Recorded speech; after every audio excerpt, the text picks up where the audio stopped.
The Toronto Raptors lose and fall 0-2 in the Summer League. In the Vegas Summer League, Gradey Dick has a slightly better game, but continues to struggle. The Raptors, just like their parent team, can't hit a three.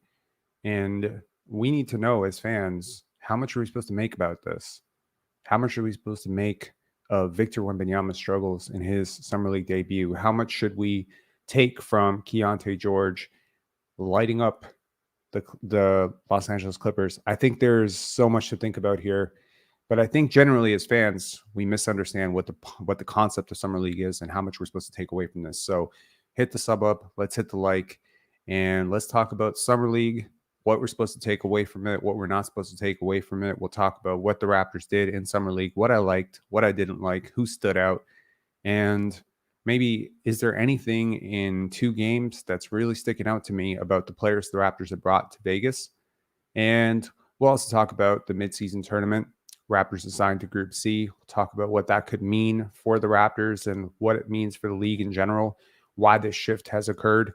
We'll talk about a perhaps turning point in the Pascal Siakam to Atlanta Hawks trade rumors.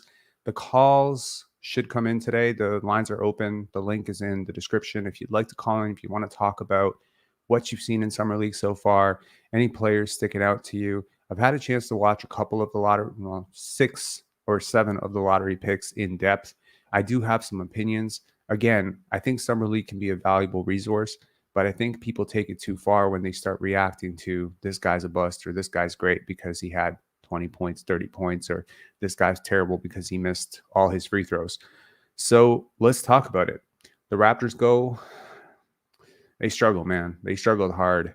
First half, second half, it was all a struggle. There was a little bit of a push right in the beginning of the fourth quarter, late third, but it was short-lived.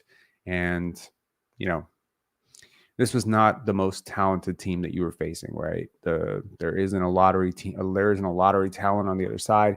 I think Isaiah Mobley is hella underrated, though. I've liked him for a really long time, and he beasted at the line. 9 for 14 from the line, 15 points. He was just all over the place, and he had a team leading plus 23 until Luke Travers came in, and then he had he led them with plus 27. There's a lot of second round picks. Sharif Cooper. There's just a lot of really like late end talent on the Cleveland Cavaliers, and there isn't a lot of elite talent on the Raptors side here. It's tough, man. It's tough. What do you make of it, right? You have a sharpshooter like Joe Wieskamp. He goes 0 for 5, 0 for 4 from 3, right? What do you make of that? You have a guy who was once a first-round talent in David Johnson. He goes 0 for 5. He can't buy a bucket. He has one. Those two guys combined for 2 points. They're in your system. Joe Wieskamp could be on your roster next year. What are you supposed to make of this team, right? So let's start with the key takeaways for the Raptors, and then I'll expand it to some of the key takeaways for the rest of the league, some of the big performances that we've seen from Scoot, from Wemby, from Keyonte George, from Cason Wallace, from Jordan Hawkins. There's a couple of guys who really stood out to me, Anthony Black. And then we'll talk about just the general nature of Summer League and what it's all supposed to be for, what you should be looking for, in my opinion, what you should be looking for when you're watching these guys. So for the Raptors, right, a little bit of let's say a back-to-earth performance for Moses Brown, right? A lot of people were really excited, but 7 points, 2 rebounds. He plays 10 minutes, right? Have the Raptors just seen enough from this guy to know that he probably will not be making their main roster next year? Again, I mentioned it on a couple of lives ago that, he's been on 6 teams in 5 years, right? 6 teams in 4 years. He's been on a lot of teams. He has not stuck around. And the talent is tantalizing. The size is tantalizing, but there are some gaps. Obviously, the free throw shooting, he goes 3 for 3 tonight from the line, but the free throw shooting historically with him has been a concern. Mohamedou Gueye. Now, this guy was someone that I had earmarked prior to Summer League as someone that I was really interested in watching. 25 years old, runs the floor like a gazelle, tries to block just everything, right? You can just imagine this guy filling lanes and being a transition terror. Not much else, though, right? He goes 0 for 4 from three-point shots still very much. He's a bit older, right? As I mentioned, 25 years old. He's going up against a lot of guys on the other end who are much younger than him. So, you generally look for guys who are a little bit older and more experienced in summer league, who've had, a couple of years or at least a year or two of pro experience or G League experience to be heads and shoulders above some of their competition here. I can't say he's head and shoulders above, but I liked what I've seen so far from him. Ron Harper Jr., right? Like some of the shot creation stuff was pretty good. I felt for him like very badly when Imani Bates need him in the midsection. That was painful to watch. But 1 for 5 from 3, I still think the shot is a little low, and I still think it's a little bit too slow, right? It is a game of inches in the pro league. If you're having trouble gaining separation to get your shot off in summer league, that does not bode well for being able to do that in the NBA level. That being said, I think having watched his tape at Rutgers, now watching him now, I can see a bit of a progression in his ball handling. Seems a lot more comfortable creating a shot off the dribble. Again, with that physical size, right, that he's got like a 7-foot plus wingspan. There is still like some, like keep him on a 2-way contract, see if you can continue to develop him. Because if this guy eventually does figure it out for you, this is quite a physique to be having for a rotation player. Anyone off the bench stick out to me? Honestly, no. I think Nembhard has been decent, right? And DJ Hogg has also been decent. Those two guys, I think if you're looking for anything on the bench that was like, could that person perhaps get a camp invite? I think those are your two guys, right? I don't know. I mean, it's tough. And they're really two of the only 4 players who even hit threes for you tonight. DJ Hogg is a big dude, really big dude. I liked his defensive attention to detail. I think in the next 2 games, I'm going to look for certain things from every single player based on what I've seen. There's a lot of guys who right now, they're just kind of getting the wind back. They're getting their timing back. It's generally towards the back end of summer league that I start to look for, okay, like what's the compete level on defense? I like guys who take multiple contests. When they get beat, I look for that. I look for, you're going to go back. You're going to try to contest the shot even when you get beat. When you get blown by, do you continue to trail on the play, or do you just kind of leave it to your teammate to, do you recover? Do you go out of area to recover and help on somebody else's blown assignment, or do you just make your teammate look bad? Do you fill the lane even when it's not necessarily even likely that you're going to get the ball just because it's the right thing to do? There's a lot of things I'm looking for, least of which are whether or not you're making shots. I don't care if you're making shots. I care if you're taking the right shots. I care if you're making the right passes. I don't care if you get an assist. See, that's the thing. Assist is a game of luck. I care more about the shot opportunities that you're generating for your teammates. And that's where it comes down to our 2 rookies and the guys that perhaps most Raptor fans are just really interested in watching. And that's Marquise Noel and Gradey Dick. A tale of 2 very different games for me. And I think I've seen a lot of both these guys, both Kansas State, Kansas last year, and now this year, to be able to formulate some thoughts on these 2 players. So first, let's start with the bad. And most of the bad, I'm going to say, is going to be Marquise Noel, right? A lot of over pounding the dribble tonight, right? Gave me Fred VanVleet PTSD, to be honest. Like a lot of that, surveying the court, trying to wait for gaps to open. A lot of, late flicks at the basket that had no chance of going in. Sometimes a guy can be really good at driving because his handle is really tight and compact and he can just get enough space. But when you're a shooter and you can't finish at the rim, a lot of times the defense is going to dare you to drive because that's a lot more of an option for them, right? So sometimes you look at a player like Fred VanVleet, and I promise this is not going to, at any point in this live, I promise we're not going to delve into let's talk about Fred for like 25 minutes. It's not going to be like that, I promise. But just to use it as an example of a player that Raptor fans are a lot more familiar with, right? Sometimes you're going to have a guy who has a really decent shot. Like he's known as a shooter, right? Marquise Noel has a very decent shot, and he is known as a shooter. What he is, however, not known as is a great finisher or a very assertive finisher inside the paint. So when you're a bigger team like the Cavs, or frankly, most NBA teams out there, you're going to want to force the drive, right?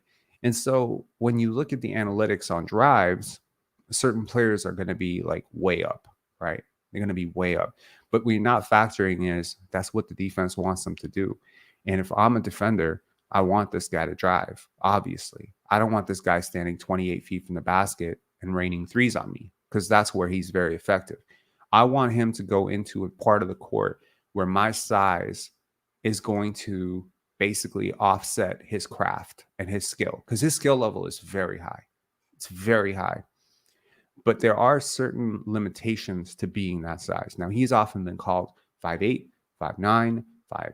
He is much closer. I assure you, just watching him standing next to Sharif Cooper, he is much closer to 5'6.5", maximum 5'7". Wingspan be damned. That'll help you on defense a little bit. But offensively, watching just how much the defense reacts to his drives. They don't. So he's been really good at passing the ball out of those drives, and he's made some advanced reads, and he's found some open shooters. I don't think that necessarily will convert to the next level, especially if you're thinking about him getting real run in the NBA, right? And a lot of people have. A lot of people have said, hey, maybe he could beat out Dennis Schroeder. Maybe he could beat out Malachi Flynn. I don't think you want to see Malachi Flynn in Summer League right now. Dude would drop 25 with his eyes closed. I'm not bigging up Malachi Flynn here. Like, don't put some respect on the dude's name, right? There's a big difference. And he's not that much older than Marquise Noel either. So I think we need to pump the brakes a little bit on the Marquise Noel hype train, because it is going too far. It's going a little too far. When a guy comes out and he says he's going to be MVP and he puts up 17 or whatever he put up in the first game, like, you start to believe it. But trust me, like, when defenses figure him out a little bit better, it becomes a little bit easier to stop. That's not taking away from the incredible skill level that he has, or the impressive thing it was for him to be so good in college. But when you start leveling up, there are physical limitations. On the other side of that, you have a guy like Bilal Coulibaly, who doesn't have 1/10 of the skill level as Marquise Noel, but he's still able to finish in the paint because the dude is like, he's a freakish athlete. At some point, these inches are going to matter a lot. And I think with a guy like Marquise Noel, he's going to have to learn to move a lot without the basketball. I think just too much pounding the ball today, too much surveying the court, too much, just kind of dribble, pound, find 2 for 11 is just, I don't care about the 2 for 11. I don't care 0 for 3. I care more about just his impact. He was the worst player on the team in terms of plus minus, next to Gradey Dick. Now let's talk about Gradey Dick. I actually am flipped on Gradey Dick. I think Gradey Dick had a really good game. He didn't shoot the ball very well. 5 for 13, 1 for 3 from 3. Certainly not marksman or deadeye. But bro, I was watching this guy the whole time, and y'all know I was not like super duper stoked about this pick. So this is not me trying to double down on a player that I was hyping up initially. Actually, this is more me, let's say, correcting on a player that I didn't think enough of. And watching him play, wow. He makes the right read almost every single time. It's like if I just broke down his tape and I just said, how many mistakes did he make tonight? I think I might end up with 4, 3. It's very impressive for a 19-year-old to be this error-free this early in his career. That to me speaks volumes. He made how many passes to Gee where, he just didn't finish and dunk. And now you start to think about the NBA level. Now with Marquise Noel, the pathway to actual rotation minutes for the Raptors is going to be a very big uphill climb. But for Gradey Dick, it is expected that he's going to play at least 15 to 20 minutes for you off the bench. Maybe by the end of the season, maybe depending on how they feel about Gary, he could be a starter for you. I don't know. Lottery picks, stranger things have happened, depending on how the season's going. Obviously, if you're competing, I don't think there's any chance in hell he's going to be better than Gary Trent this year. But if you're not competing and the season's lost, and towards the end of the season, you're winning, you got 22 games, you won 22, 23 games, and the season's off the rails, I don't see why you wouldn't give him more reps. My point being, there's a lot of Christian Brown that I'm seeing in his game, and Christian Brown was playing rotation minutes for the Denver Nuggets over some guys who had considerable experience over him. What I mean by that is not necessarily that he's the defender or necessarily the athlete that Christian Brown is, although they both do come from the same school, Kansas. I think they are just both really remarkably error-free players. There were so many times tonight where you're like, okay, he doesn't have space on that shot, but if you put Pascal Siakam and OG Anunoby on the court instead of Gee and Ron Harper, he's going to have like 2 extra milliseconds or 50 extra milliseconds, whatever, like just a little bit more daylight on that shot. And it's probably going to be a cleaner look and it's probably going to go in because his track record, honestly, as a shooter is pretty much undisputed. This guy he's not a new shooter. He's not a guy who's like, oh, well, he had a hot season in college, but he was really shaky in high school. This is a guy who's been shooting like the lights out for like the last 3 years. He's a shooter. He's a shooter. He's a shooter. He's always been a shooter. So you trust that. These guys don't just forget how to shoot. Okay. So a couple of rough shooting games are not steering me off of him. In the first game, I mentioned that I was really impressed by his defensive attention, like his commit level to reach into passing lanes. I didn't see as much of that tonight, but what I did see is a lot more on the offensive end tonight. Just the ability to suck in a defender. He has a lot of gravity. Everyone knows he can shoot. Very loud, very proclaimed, very well-known, former Gatorade National Player of the Year. This is a guy that is on every scouting report, even in Summer League. Don't give that guy a second. And he is using that attention that he's getting as a shooter and as a scorer to find guys just cutting to the basket. Now, there were a couple of times in Summer League, I remember this very clearly, where Scottie Barnes, he made I think 6 or 7 passes to Freddie Gillespie. And Freddie either dropped the ball or just botched the layup. And you're like, my God, man, this guy could have had like 11 assists if he was playing with somebody else. This is the kind of thing I'm talking about. You look at the stat sheet, it doesn't look very impressive, but then you start thinking, man, you put him with better players and it's going to look a lot better. I think with Gradey Dick, the better the players he's going to play with, the better he's going to look. I've been impressed overall. Now let's talk about some other players that have, let's say had some impressive showings or maybe not so impressive box scores, but I think if you actually watch them, you may see the grander vision. I think Bilal Coulibaly had a really interesting summer league so far. His debut with the Wizards, there was a huge block, right? There was a transition play. He's every bit as fluid. This guy just lives in the paint, right? He just lives in the paint. He invites contact. I think he's been really good so far, right?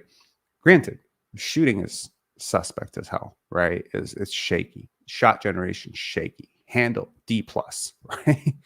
But the skill work will come. What you're looking for at this point is, can he finish the way that, he was finishing in Europe? Because, it's a pretty big leap up in terms of athleticism to go from European League in France to go up against NBA athletes. Now, I will say the skill level between NBA prime competition and whatever you're seeing in the G League is it's a big jump up, right? Huge, massive, massive, massive. But in terms of the size that you're playing against in Summer League, the athleticism, it's not as big, right? Sharif Cooper is an NBA athlete. Amani Bates is an NBA athlete. A lot of these guys are just, they're athletically right there. So you're playing against athletes who are twitchy, long, huge. And it's interesting to see whether some of your physical gifts still translate when you start going up against bigger competition. And for Bilal Coulibaly, I think they are. I think Scoot Henderson's been impressive. I think he's been really composed. He's nursing tonight's game against Wembanyama with a shoulder injury. So that's going to be sucky for the league because they've been building this up, number 1 versus number 2 for a while. And a lot of people bought tickets at exorbitant prices. I have a friend down there who paid $100 for his ticket tonight. And he's pretty bummed that he's not going to get to see that. People had some very nasty things to say about Victor Wembanyama, man. And I got to tell you, it sucks. It sucks to watch it. It sucks to watch this entire thing from a mile away. It's just coming. You start talking about someone as the best prospect, better prospect than LeBron, better prospect than Kareem, and you put him in a summer league competition where he has not worked out with this team, and people are going at him. Everyone wanted to dunk on him. Every play that he got 5 blocks. Everyone wanted to dunk on him, because you want to make your mark. You make SportsCenter highlights. If you do anything to him, you strip him of the ball, SportsCenter highlight. You dunk on him, SportsCenter highlight. I think, shoot, that dude whose name I'm forgetting, number 23, who dunked on him. he played an entire season in the NBA last year. I think dunking on Victor Wembanyama is the biggest highlight of his career, and he happened in summer league. So look, it happens, right? It's gonna happen. He struggled a little bit, but if you see a 7'4" guy dribbling the ball the way that he does, so fluidly, so confidently, and you realize that it's very difficult for tall ball handlers to do what he's doing, you understand very quickly this is absolutely the unquestionable first overall pick. Like, there's no question. People saying that Anthony Black and Brandon Miller and Scoot Henderson should have gone over him. Look, I'm the biggest Scoot Henderson fan on earth. No, he shouldn't have. No one should have gone over Victor Wembanyama. The Spurs made the right pick. Shut up, man. Y'all look so clownish for saying that a guy, because he went 2 for 13 or whatever. Like, if you understand basketball, I'm just not even trying to be rude here. If you understand basketball and you watched him play and you walked away with the impression that he was overrated or he was a bust, you're crazy. You just don't get it. Go follow baseball, right? Casey Wallace looks really great. Looked really good. That Thunder team has, a lot of guys from Man to Ousmane Dieng. Like, I guess this is what happens when you draft so many players that, and the guy drafting them is really good at drafting players. The Thunder are going to have to make some decisions at some point because they just added Ousmane Dieng and Ousmane Garuba to a team with Ousmane Dieng. That's so funny. They have a lot of young players and not a lot of veterans. And I think at some point you're going to have to realize that Chet Holmgren, Cason Wallace, Ousmane Dieng, Jalen Williams, Josh Giddey, Shai Gilgeous-Alexander, Lou Dort, God damn it, you have enough. Like, you need to make a move. And I'm not saying this to be like, oh, you're jumping the gun. You're not jumping the gun. At some point, all these guys are going to come up for extensions and you're going to be screwed because you can't sign them. So you have a very small window here before Josh Giddey gets a max, before Chet Holmgren gets a max, before Jalen Williams gets a max, which is coming in 2-3 years, right? Like, all these guys are good. Like, all these guys are really highly touted. You're not going to be able to afford 3 max contracts under the next CBA as a small market team. Like, you have something coming up here. If you're this good at drafting, like, at some point you got to learn from the lessons of the past, right? Russell Westbrook, KD, you drafted 3 MVPs and you couldn't keep, you kept one of them. So that is the lesson to be learned here. Go in right now, trade 6, 7, 8 draft picks, get somebody that is older, that is really good, that could help you win and compete right now, because this window will not be open forever. Who else stuck out? Keyonte George, right? A lot of people, Kobe Buffkin, I think both these guys, right? These are both guards who went kind of 15, 16, and the Raptors picked 13th. And a lot of people were pretty heartbroken. If you were a Keyonte pumper, you obviously have to feel the sting of him going out for 33 points, and Gradey may not combine for 33 points in his first 3 games, right? I feel you. I get it. Kobe looks really good too. Cason looked really good too. So every single person that we have been, talking about as a Raptor fandom, obviously I've not been talking about Keyonte George in a positive light, but every single person who was really like in the discussion at 13, even Jordan Hawkins, right? Some people think he had a bad game. I don't think he had a bad game, but has kind of been better than Gradey Dick so far by the numbers, right? Everyone. And so I can understand your trepidations as a fan or reservations because you feared something might happen, and look, 2 games into Summer League, it's kind of looking like it's happening. It's a confirmation bias. So this is a confirmation bias. And I think that it's important to point out that, okay, I'm going to give this guy a shout out, Jordan, on a Facebook group today. He posts the Keyonte George highlights and he says, why am I always right? Or something along those lines. I get tired of being right, because he posts, Keyonte George 33 points. And obviously, it seems to agree because he's been pumping Keyonte George the whole time. And there's a lot of people who messaged me right after Keyonte had 33 points. And they're like, Rob, don't you regret this? Are you changing your mind about Keyonte George? Bro, after one Summer League game, like, I actually watched the game. I promise you, there's nothing in that game that I was not expecting from Keyonte George. So I think this brings me to the general concept of what the hell is the Summer League? And what should you take away from it? What does it mean when a guy gets Summer League MVP? Well, take a look when you have some time at every player who's ever won Summer League MVP since 2006. MVP of an entire Summer League that usually includes almost all the top lottery picks. First overall pick, second overall pick, third. Most of them, unless they're injured, or unless there's a specific reason, will play Summer League. Scottie played Summer League. Cade played Summer League. Evan Mobley played Summer League. All these guys played Summer League. So for you to win MVP with all these you would think there must be some real strong correlation between that and NBA success. And I'm here to tell you there isn't. There isn't. There just isn't. Yes, John Wall has won Summer League MVP. Yes, he has. Yes, Blake Griffin has won a Summer League MVP. And yes, Damian Lillard has won Summer League MVP. However, in the last 10 years, there really aren't any good players at all who've won Summer League MVP. Like, you can talk about Kyle Anderson. He's a solid rotation guy. You can talk about Keegan Murray last year, and he was good. He was solid. But no one in the last 10 years has made an all-star team after winning Summer League MVP. Past Summer League MVPs include guys like Randy Foye, Cam Thomas. Like, there have been some serious bucket getters. So let me talk about the type of player that's really good in Summer League. Strong. Basically, Marquise Noel, if he was 6'3", would win Summer League MVP, hands down, no problem. If you have the ball in your hands, if your team is featuring you, those are two very good things. If you have some shooters on your team, that's a really good thing. If you have a really soft schedule in Summer League, because it's a very small sample size, most teams play 4 or 5 games. So you could just have a really weak schedule.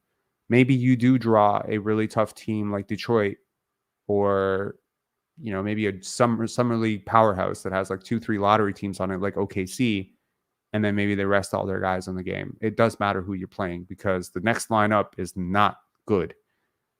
So I think that's part of it. I think isolation scorers tend to do really well in Summer League, right? Guys who have shifty, bursty handles, strong athleticism, finishing at the rim, these types of things. It's pickup, basically. It's not organized basketball. Summer League is very loosely organized basketball. You barely have any plays run. It's just go get them pickup game, like a pro-am. You haven't worked with these guys. So the type of players who tend to struggle in Summer League, to me, are specialists, role players, guys who typically thrive off of other players. Now, in the NBA, you definitely want a lot of those players. You want your Chris Bouchers, guys who get it off the offensive glass.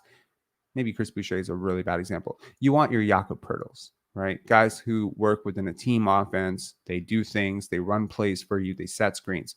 There's so many times tonight where an open shooter is just missed because, the overall creativity and playmaking on the court is just not great. So you're having a lot of guys who are just kind of cutting to the right spot and not getting the ball. Or maybe they have a really strong opening or driving opening, and one of their teammates cuts right into their path and then the driving lane goes away. There's so many things like this that happen when you have disorganized basketball. I don't care how well Keyonte George does here because this is exactly the type of exhibition that's supposed to make him look really good. There are a lot of guys of his ilk in the past that have done extremely well in Summer League. To me, one guy that always comes to mind when I think about Summer League dominance and NBA failures is Anthony Randolph. Shout outs if you remember Anthony Randolph. That dude had us all bugging that he was going to be like some super all-star type of player. And I bought the hype too, man, because seriously, at 6'10" with his skills, like, how could he not be an all-star, right? Like, it's just the way he ran, the way that he handled the ball, the way he shot, like, you just thought this guy's going to be an all-star. And then he puts up 35, 40 points in Summer League and you're like, God damn. But then you realize there's a lot of things that he's doing in Summer League that he can't do at the next level. Everything that Grady's doing right now in Summer League, he can do at the next level. I wonder, when I watch Keyonte George right now, what is he doing at the NBA? What is he doing in Summer League that he could do at the NBA level? For real, right?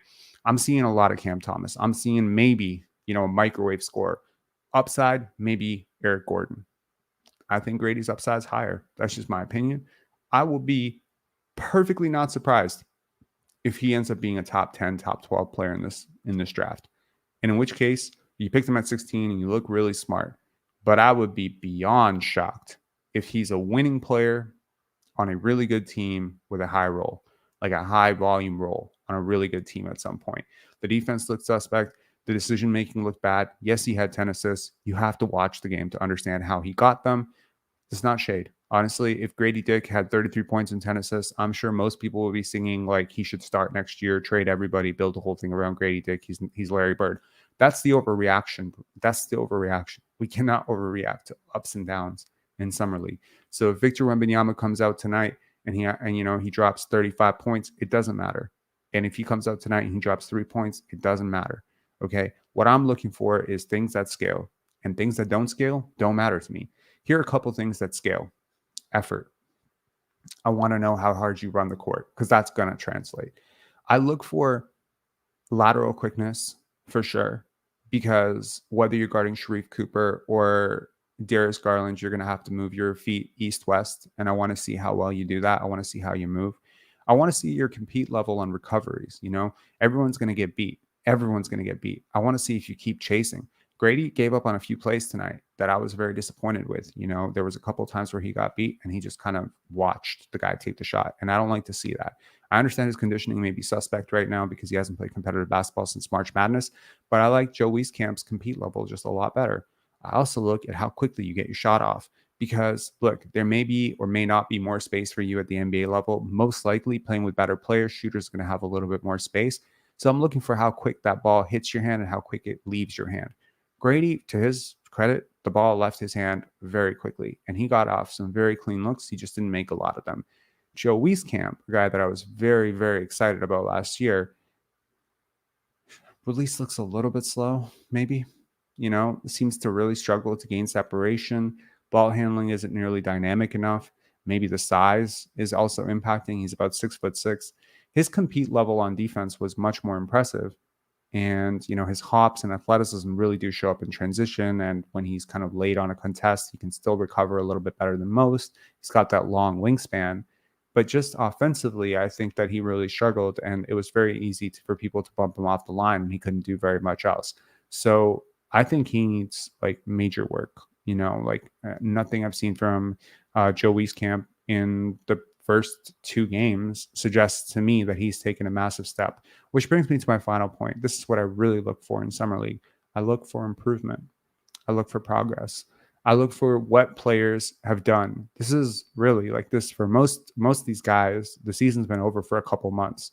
And a couple months, if you've just been coasting around and you've been on vacation, that's not a pro approach to me. You look at a guy like Julian Champagnie, Justin Champagnie's brother, and he is just really taking his NBA career by the balls right now. Okay, I think he was an undrafted guy, or he went late second round. St. John's, really good player, man. He averaged 20 points per game for the Spurs, not the Spurs G League team, not the Spurs Summer League team, for the Spurs to end the season for the last 5 games, hitting a bunch of threes. I think he shot 45% on threes in the last 5 games on, it was 8 attempts per game. It's crazy high volume. He's always been a shooter. Between the two brothers, he's always been the shooter. And now he's coming out in Summer League and just attacking it. And I had a chance to listen to him a little bit. And I really like how he's approaching his game. And, there seems to be this consistent effort of the grind never stops. We take a couple of days here or a week here, and then we're right back in the lab. So I think that approach has to be adopted by everybody, because I've mentioned before, NBA careers are not very long, and a lot of these guys, they're just simply not going to stay on for very long periods of time. So, okay, let's get some comments here. Again, if you would like to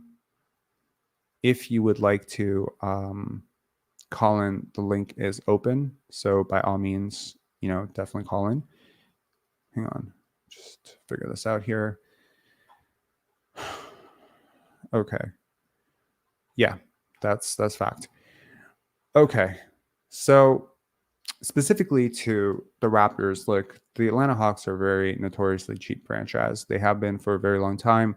They obviously have done some cap clearing here. They moved for Patty Mills, and they moved off of a whole bunch of young assets to get Patty Mills, and they saved $4.5 million in that deal. And, I was very curious to know, does that mean that they're clearing up space for Pascal Siakam? And it seems like maybe they're not. A consolidation deal like that, where you're trading 4 for 1, is difficult for me to understand why you do that, especially if a guy like an Usman Garuba might have been a really valuable throw-in piece in a Raptor trade, because I think Masai probably would have coveted a player like that. So it's difficult for me now to see Pascal to Atlanta, given that DeJounte's extension has been cemented and what Pascal Siakam will command in his next contract. If they're committing long-term to paying that trio, and I'm not sure that trio makes you a championship contender, and I'm not sure they're sure of that either, then that to me was like, okay, if they made this trade, maybe the reasoning for it would have been Pascal's a better fit next to Trae Young, or Pascal's a better fit next to DeJounte Murray. I just don't understand how they're going to have three guys making that much money on their roster and still have a competitive roster around them. So I think it might be time for Raptor fans to maybe shift their focus away from Atlanta for a bit and try to see what other deals might be out there. And to be honest, there isn't a lot. So chances are you might end up with Pascal Siakam back on the roster. And I think that could get pretty complicated personally, but that's just me, you know? So, Fred Van Fraud says Dick is doing good for a 19-year-old. No worries. Agreed. Yeah, Country Kong is like very upset about the Keyonte George stuff. Guy is 25. He's 25 years old. So yeah, I might feel that way if he was like 18 or 19 years old, but we should get Bobo. I really don't think we should. I looked into his tape last year, and look, I know I understand it. Very tantalizing, very talented. If you just watch the highlights, very tantalizing and talented prospect. Does some things almost every single night. There's an ooh-ah play with him of like, how can someone who's 7'2" dribble a basketball like that? I think Bobo is what would happen to Victor Wembanyama if he lost all semblance of how to play basketball, basically, right? Like, it's just not. It doesn't add up to what you think it should add up to, is basically it. His shot quality is terrible. His decision making is really bad. His basketball IQ is kind of suspect. Defensively, he's really overrated. So yeah, I think there's a reason the Magic waived him, and I think there's a reason he is still unsigned. I'm sure someone will take a flyer. Players that big and that talented, someone always takes a flyer, but that's usually why 6 or 7 teams don't know what the hell they're doing. Wieskamp sucks. I don't think he sucks. I just think he has a bit of a ways to go before he's an NBA contributor. He really struggled last year as well, once he got with the Raptors. Rob, am I wrong in thinking the gap between Brown and Koloko is slim? They're also the same age. They're not the same age, are they?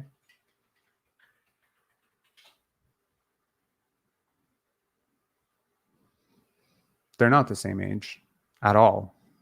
Where did you get that from? Moses Brown was born in 1999, and I'm pretty sure Christian Koloko was born in, I can't remember. Hold on. I'll check. I will double check, but I don't think they're the same age. And they definitely don't have the same experience. Yeah, dude, man. Christian Koloko's, I mean, okay, granted, he's a year older, but okay. Like Christian Koloko is 23. I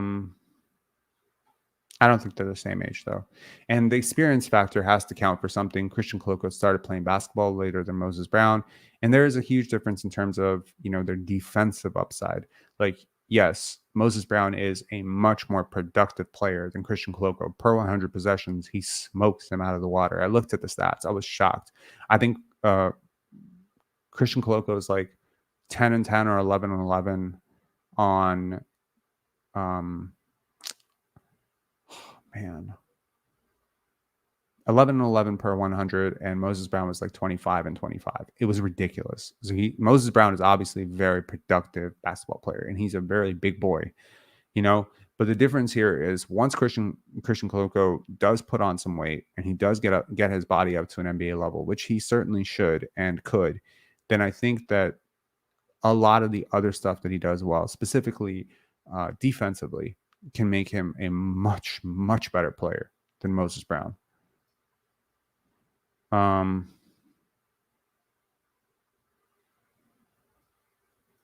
Champagny and Banton playing right now against Bilal Coulibaly. How are they doing?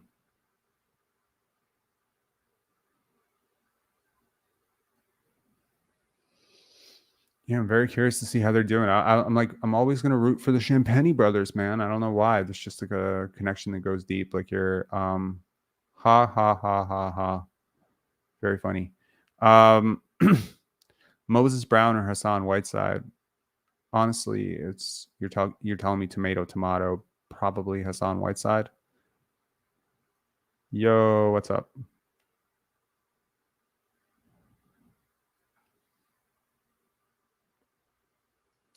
That's it. It was Kai Jones. Kai Jones dunked on Victor Wembanyama. Correct.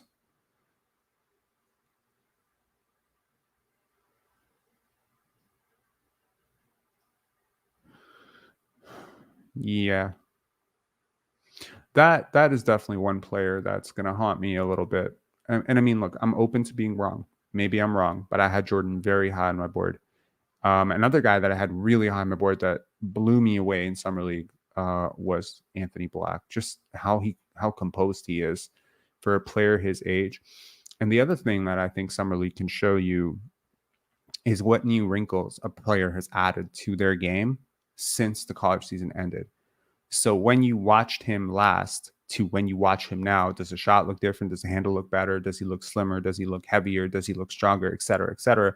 I think that's a good thing for summer league. So if you view it like that, so I don't really care that he went 7 for 10. I don't care that he had a 4-point play. I don't care that the free throw or the shot looks smoother. I don't care like any of that. To me, Anthony Black is one guy. I had him really high. I had him fourth, which is very high on a board relative to where most people had him. I think most people had him 6 to 9, 10, 11, 12. I've seen him as low as 14. Um, I I wonder at times, at when we look back on it, will I regret not having him third? But we'll see. I think 4 is the right place for him. I think he's gonna be very good.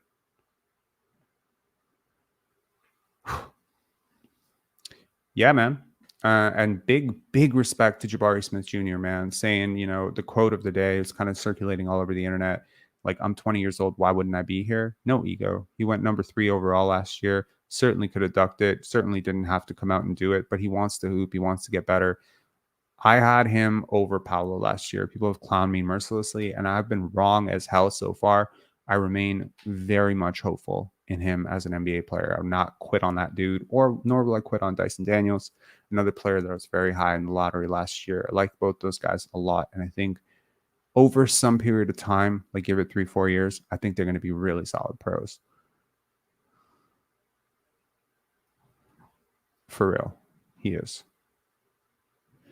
No, I'm not tricking myself to like anything. I honestly, I'm willing to adjust, man. Like if I like a player and I see something in their game that I'm just like, oh shoot, or I see something from them, I'm like, oh shoot, like I don't like that. Or if I don't like a player and then I do see something from them, I will adjust. I promise you, I will adjust. I'm not some stubborn person who just tries to hammer my point forever and ever and ever. Like I realize how it can look that way sometimes, though. Like for instance, with Joe Wieskamp, right? Like I was very excited about him, very optimistic about him. Same thing with Delano Banton. Like in his rookie season, like when he first came out and he was kind of gangbusters and he was looking really good for the first 10 games, I was like, shoot, this guy could be something. By the end of his rookie season, I was like pretty much out on Delano Banton, and nothing has given me any reason to go back in on it.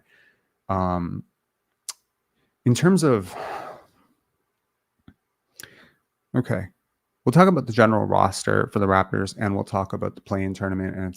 And then if there are no calls, then we'll call it a live. So we'll hopefully keep this one under an hour. So if any of you are trying to shift out and go watch Victor Wembanyama, you'll still be able to do that. Mel saying we picked the wrong guy. I mean, honestly, like this is too early to be saying you picked the wrong guy, but I think he's been good. I think Grady's been fine.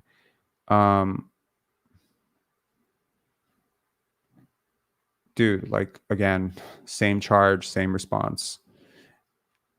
Grady's a system player. He was picked because he would fit the scheme and because he was projected because of his frame and shooting touch.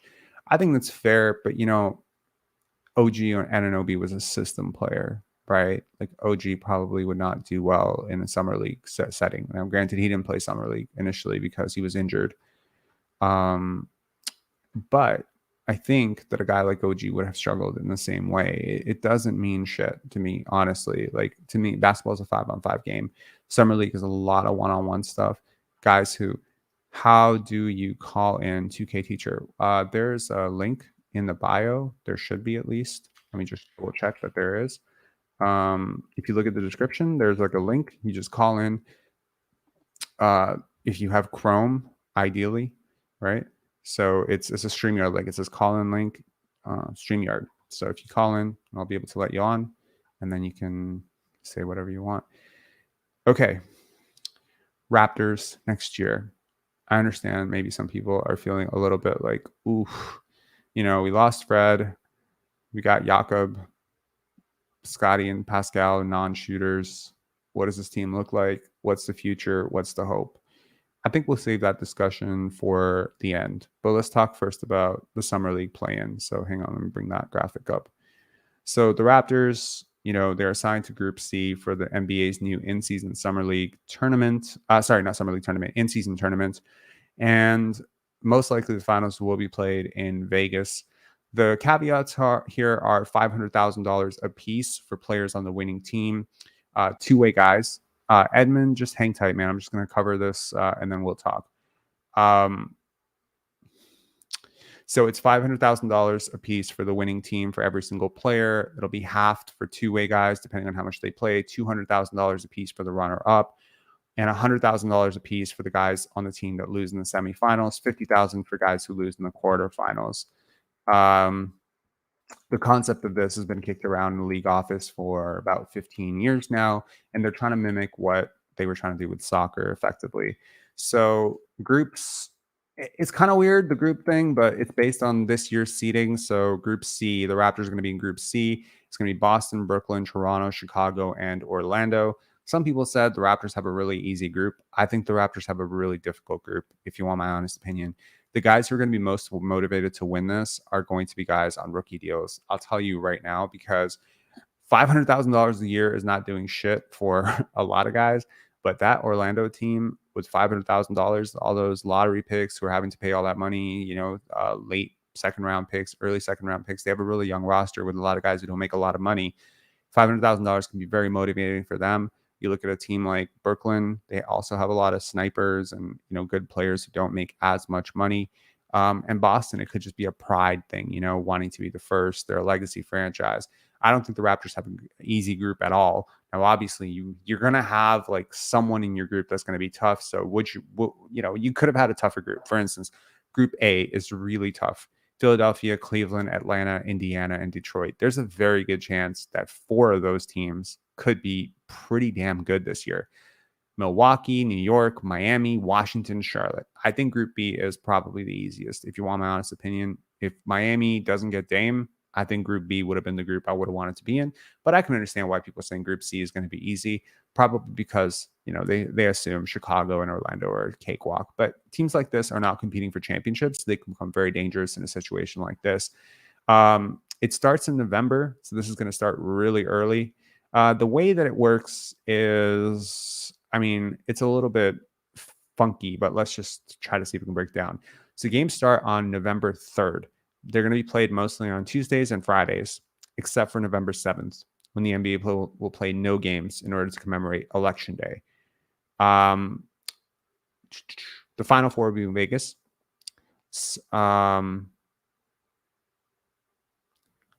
So basically how it works is you're going to have teams that are going to be playing games. They're going to count as tournament games. And effectively, the teams in the finals are going to play 83 games on the season. I believe the finals game will not count towards the season stats, but the games in the tournament will count towards the season stats.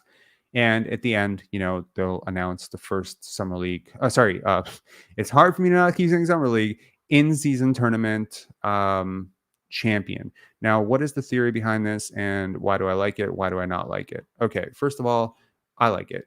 I like it because I'm not a casual, and because I'm not just going to start hating on every single thing that's new, right? I think there's a general tendency when something is new to hate it immediately because it changes something, it adds something, and it's like, well, what was wrong with the way things were? Well, you know what? Like, the truth is there's a lot wrong with the way things are. And I understand that this feels like a novelty or a gimmick, but this is a league that is transitioning over to billion-dollar valuations for almost all of its franchises right now, multi-billion-dollar valuations and a huge TV deal.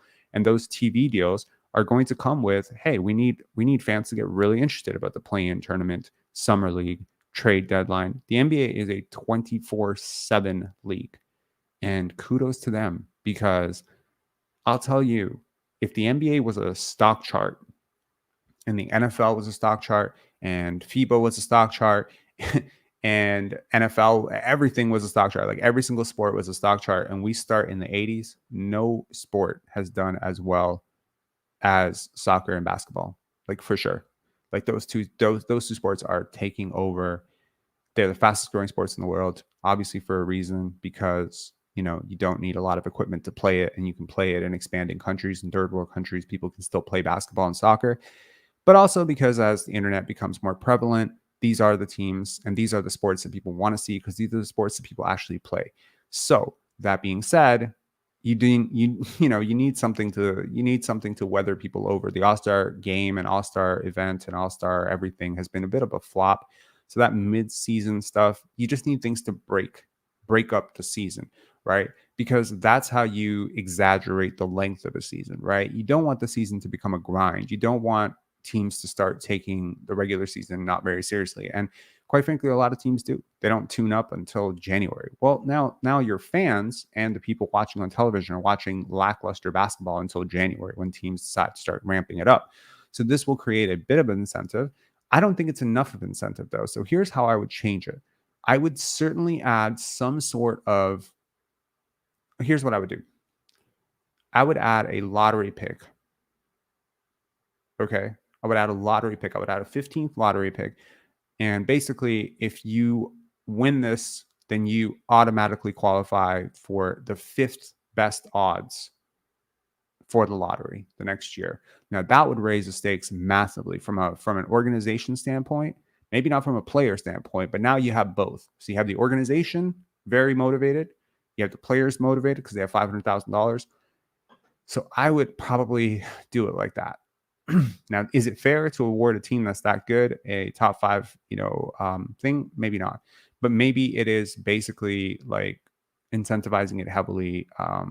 It adds a lot. Like, imagine how you would feel as a Toronto Raptor fan, right? If your team, or a Boston Celtic fan, if it was a good draft next year and not a shit draft, if your team actually, if they won this, they got like a top 5 pick the next year. Like, I think that would be hella cool. Or maybe you don't want to screw up the draft, because that is a vital means for people who, teams that are poverty franchises that are not very good, like Detroit Pistons. Graphic released the other day of most playoff wins over the last 10 years. Raptors tied for 5th. Detroit dead last, 0. The only team with 0 playoff wins in the last 10 years, the Detroit Pistons. Weird. So maybe you add some sort of playoff stipulation where, the team that wins the tournament automatically reseeds to home court. So if they finish worse than 4th, they still finish 4th, something like that. You secure home court for the opening round or something. Or you automatically make the playoffs. I don't know, something. Like, there has to be, like, there's so many people in the league office that are smarter than me. So I would assume that they would be able to come up with something that is more important than watching millionaire athletes get $500,000. Like, I'd be happy, especially for guys like Jeff Doughton, Malachi Flynn, some of the younger players on this roster, even Joe Wieskamp and, Gradey Dick and Marquise Noel. I'd be really happy for the younger players to make that money. But, like, in the end of the day, like, I mean, who cares? $500,000, and it's great for the players, but it's never going to be what it could be if they don't up the stake. So I'm hoping that, just like with other innovations, that they'll continue to tweak this, and this isn't the final form of it. We're just seeing the first kind of rollout of it, and this could become a big thing. People resisted the play-in tournament initially, and now this year it was the greatest thing. And you had 2 teams that actually played in the play-in tournament that made it all the way to the conference finals, in the Lakers and the Heat, and the Heat made it all the way to the finals. So I think the Heat won it big for, the play-in tournament. And I think also, like, it's probably a good thing for teams to tune up a little bit earlier too, right? A lot of teams, they don't take it too seriously. So they add some incentive. Finally, 2K ratings. Yo, NBA 2K.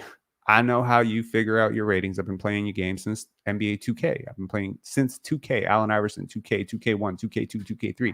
Played all of them. Scottie Barnes, 83. I got no problem with Scottie Barnes being 83. What I have a problem with is Cade Cunningham and Jalen Green being 84 and Evan Mobley being 86. Now I can kind of get my head around Evan Mobley being 86, but Cade and Jalen Green 84. Yo, I understand that teams are going to pick the Detroit Pistons to play basketball, and you want Cade to be the best player on the Detroit Pistons from a marketing standpoint. Otherwise, people in Detroit will not buy your game. So I fully understand it. But bro, understand the implications here. Cade Cunningham and Jalen Green are not better players than Scottie Barnes. Now shut the hell up about that. Now I'm gonna wager a bet. I'm gonna bet something. I'll bet you that Scottie's 87 by the end of the year. Pascal Siakam's also 87. I think that's low. What are y'all doing, man? He was like borderline All NBA last year. You tell me Pascal Siakam's 3 better than Cade, and sheesh. If Pascal Siakam is 87, then Cade Cunningham is 72. Okay, like let's just be real about this. Okay, so if Cade Cunningham is 84, then Pascal Siakam's like 96. All right, you guys got to scale this, because for me, I don't want to open up a game where I'm playing against the Detroit Pistons and my best guy is almost just barely better than your best guy, when in reality, my best guy is twice the player your best guy is. It's just very stupid to have to deal with that reality. But I understand the marketing of it. I just don't understand the basketball logic of it. Anyways, let's bring on Edmund Dantes. What's up, man? Edmund, what's going on? Hey, can you hear me? Yeah, I can. What's up? Man, first of all, I it's been a while since I seen you live, but man, you got really good balance analysis for real. Like you got me thinking, because now I'm sitting here like with the play-in tournament. Initially, I'm thinking about it. I'm like, I get it. I mean, when you look at these corporations, the one thing you got to remember, it's always about money. So, how do you generate money during the regular season? You create drama, right?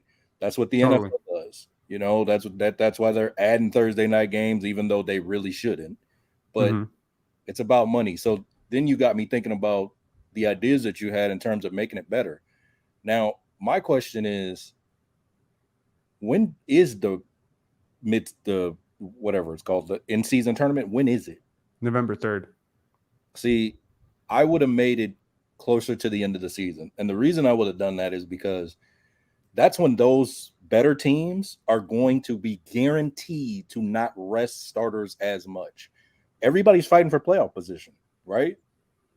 I see where you're coming with that. I think their purpose was that they wanted to break the season up, right? Okay. So it's like when you have a job, right? You got 8 hours, right? You don't take your break in the 7th hour. You take it at the 4th hour, because they need you to break up the day. And every time you break from the minutia of the day to day, it creates like a memorable event, right? So when we think about a season, we don't really have anything to differentiate game 20 from game 30. We have All-Star break that kind of breaks apart our season. We have the trade deadline that breaks apart our season. That's it, right? So you have the preseason, you go into the season, then you have All-Star break, then you have the you already have the play-in tournament, which adds a little bit of drama and intrigue. But I think the purpose of the play-in was not really the same purpose as the in-season tournament. I think the in-season tournament was purely from a let's give fans something else to root for. Let's give them, as you said, drama. I think the play-in tournament was more or less these teams that are kind of out of it. They're like 10th, 11th, 12th. Now, like, look how many teams are still technically in the playoff picture, even up until 2 weeks left in the season. That's what you accomplished with the play-in tournament, because even if you're like 11th, your fans are still like, yo, we can still make the play-in. We can still make the play-in, and we could be just like the Miami Heat. Like, the Miami Heat making the finals is the greatest thing for the play-in tournament ever. True. Especially because of how they made it and who they beat. Yeah. So I think, like, if you're an organization, you can only justify tanking if it makes sense, right? Like, if there's a really good player at the top of the next draft, or if your team is legitimately just crap and they have no chance. But now it takes a lot to justify tanking, because your fans are still going to push back and be like, yo, we could have made the play-in tournament. Kind of like what Dallas Mavericks fans are feeling, I was about to say that, because I got to think that that thinking of that tournament coming out this year after what Dallas did, I'm sure that factored into it. Because I understand what they were trying to do.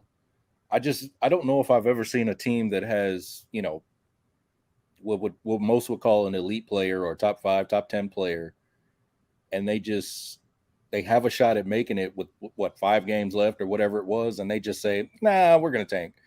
That's that was it. It was weird, right? But they Yeah, did end up getting like a really decent player for it, right? yeah, Derek Lively. I think that really helps. I've liked the Dallas Mavericks offseason. I would not be surprised at all if Luka Doncic wins MVP next year and they have a huge bounce back season. I yeah. have a feeling. They're going to be like one of those surprise pop teams. There are a couple of surprise pop teams. Anyone jumping off to you that any teams that you think like can just be way better next year? It's interesting because there's a couple teams that I do think Detroit is going to be better because Okay. they're so young, and I really thought that Monty Williams is the perfect fit for them. I really, when you look back at what he did at Phoenix, people forget that when he first got there, all they had was Devin Booker. They didn't have anything else. So they built that roster up, and they had a bunch of young guys, and then they bring in Chris Paul, and it kind of completed the puzzle. But in this case, they're pretty close, I would say, to being a like, if healthy, you would think in the East it's a little weaker. I think they're right on that play-in 7-8 seed borderline kind of team that they've got everything you need. I mean, even their draft was good. They got a good bench. Kincaid stay healthy. You would assume so. Jaden Ivey, Duran is a monster. They're a team that I would look out for. But I at the end of the day, the one thing I've realized in the last 10, 15 years of watching the NBA is when it comes to teams like the Lakers, Golden State, now you can put Denver in there, Milwaukee, Miami, does not matter what their seeding is. If they get in, they all have a chance to make a serious run because they all have those great players, and most of those teams too have great coaching. So That's fair. That's a fair point. And I mean, I get your point about Detroit. Like, they have a lot of talent. Jaden Ivey's hella talented. I like Jalen Duren a lot. They have two top 2 picks in Marvin Bagley and James Wiseman. There's a lot of theoretical potential there. There's obviously Cade. He's had surgery, seems to be better. He's looking a little bit thicker, a little heavier, maybe stronger. I don't know. There's a lot of talent there. And of course, Azor Thompson, right? I mean, their top 5 pick should be a decent toolsy guy for them.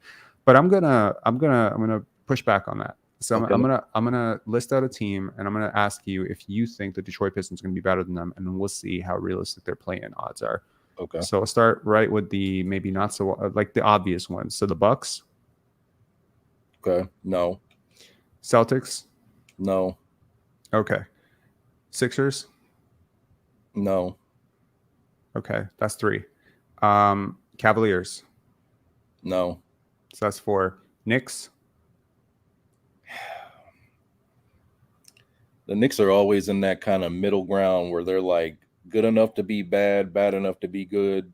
That's fair. I guess I'll give them the benefit of the doubt because they made the playoffs here the last couple of years. They got a good coach, so I'll say, yeah, they're not better than the Knicks. They won 30 more games than the Pistons last year, so it would take a pretty monumental blow up for them to. Okay, so we got 5. Okay, now we got the fringy ones. Okay, the Heat. I mean, as long as they got Butler and Spoelstra, they're always going to be right there. So okay, that's 6. The Nets. Now this one's tough, right? Because you got Mikal Bridges, you got Cam Thomas back. I like what they did overall with their offseason so far, just bringing back their guys. I think their momentum was decent, but they still got Ben Simmons' albatross contract. Yeah. So I think they're better, but I'm open to hearing what you think. Oh man, that's a tough one. That's because I can see it both ways. I really can. I mean,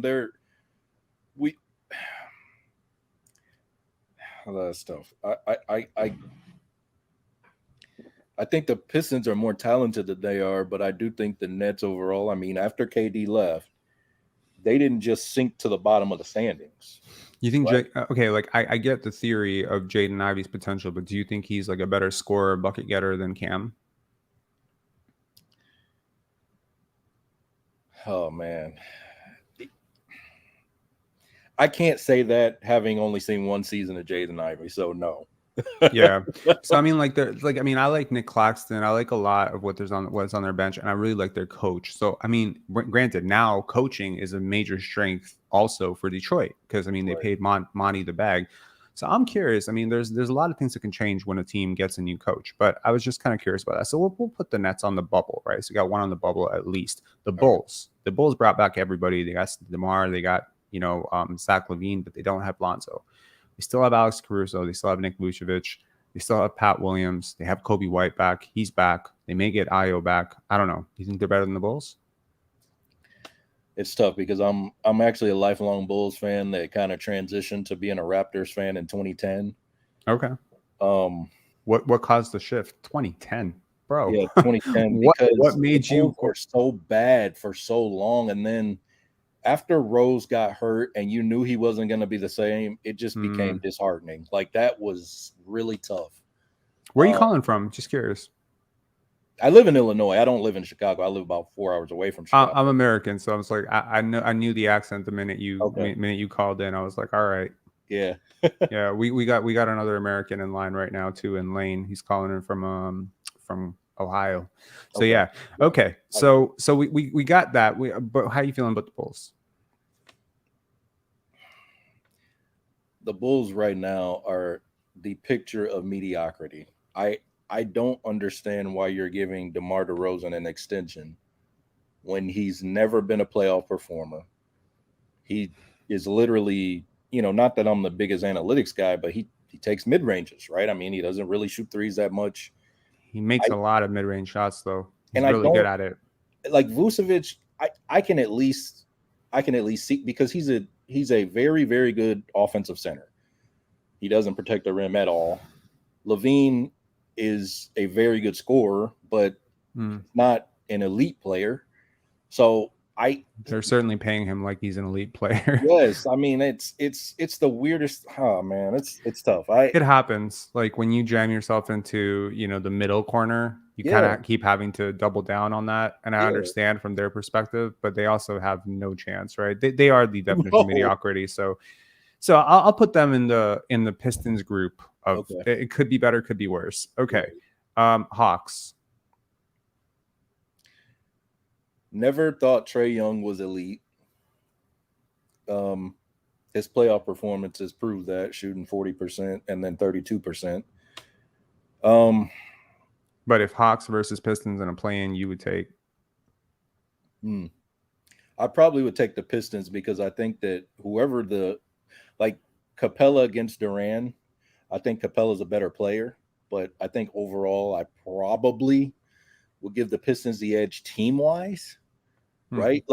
Okay, let me ask you, between those two teams, who you think's a better defensive team by season's end?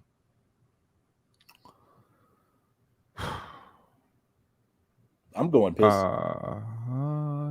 That's fair. I mean, Clint Capella is a pretty good defender. DeJounte is a good defender. Trae Young is horse shit on defense. Bogdanovich is terrible on defense. He's not terrible, but he's pretty bad on defense. Right. I'm curious about Jalen Johnson. I'm curious about. I'm really, really excited about Kobe Buffkin, AJ Griffin. I'll be honest. I think you're too low on the Hawks, because I think that the next wave up of those guys, like AJ Griffin, to me, firmly lottery pick, like a high lottery pick last year. He fell because of the injuries, but he was healthy last year, and I think he could be really special. Kobe Buffkin. John Collins being gone is who? John Collins. You don't think that's? I think that's addition by subtraction. Okay. I think he's a smart player, but I think he was holding them back more than anything. He was a big part of their defensive issues, in my opinion. Yeah. But clearing up that space for Onyeka Okongwu to play, I don't know. I think the Hawks could be surprisingly good. I think the Hawks are in the next tier of comfortably middle of the conference type of team. But I mean, I'm willing to put them down there if you want. The Pacers, a team that just got Bruce Brown, they got Miles Turner back, they got Tyrese Halliburton on that Supermax now, Ben Mathurin, they got a great coach in Rick Carlisle. And, for a little bit of last season, at least, there was a lot of hope there. They're very similar to the Pistons. A ton of talent, a good head coach, young players. Although I think the separator is Halliburton. He's better than anybody on either roster, right? I think that. Facts. Yeah, and I mean, I also think Miles Turner is better than all of the Pistons bigs. Yes.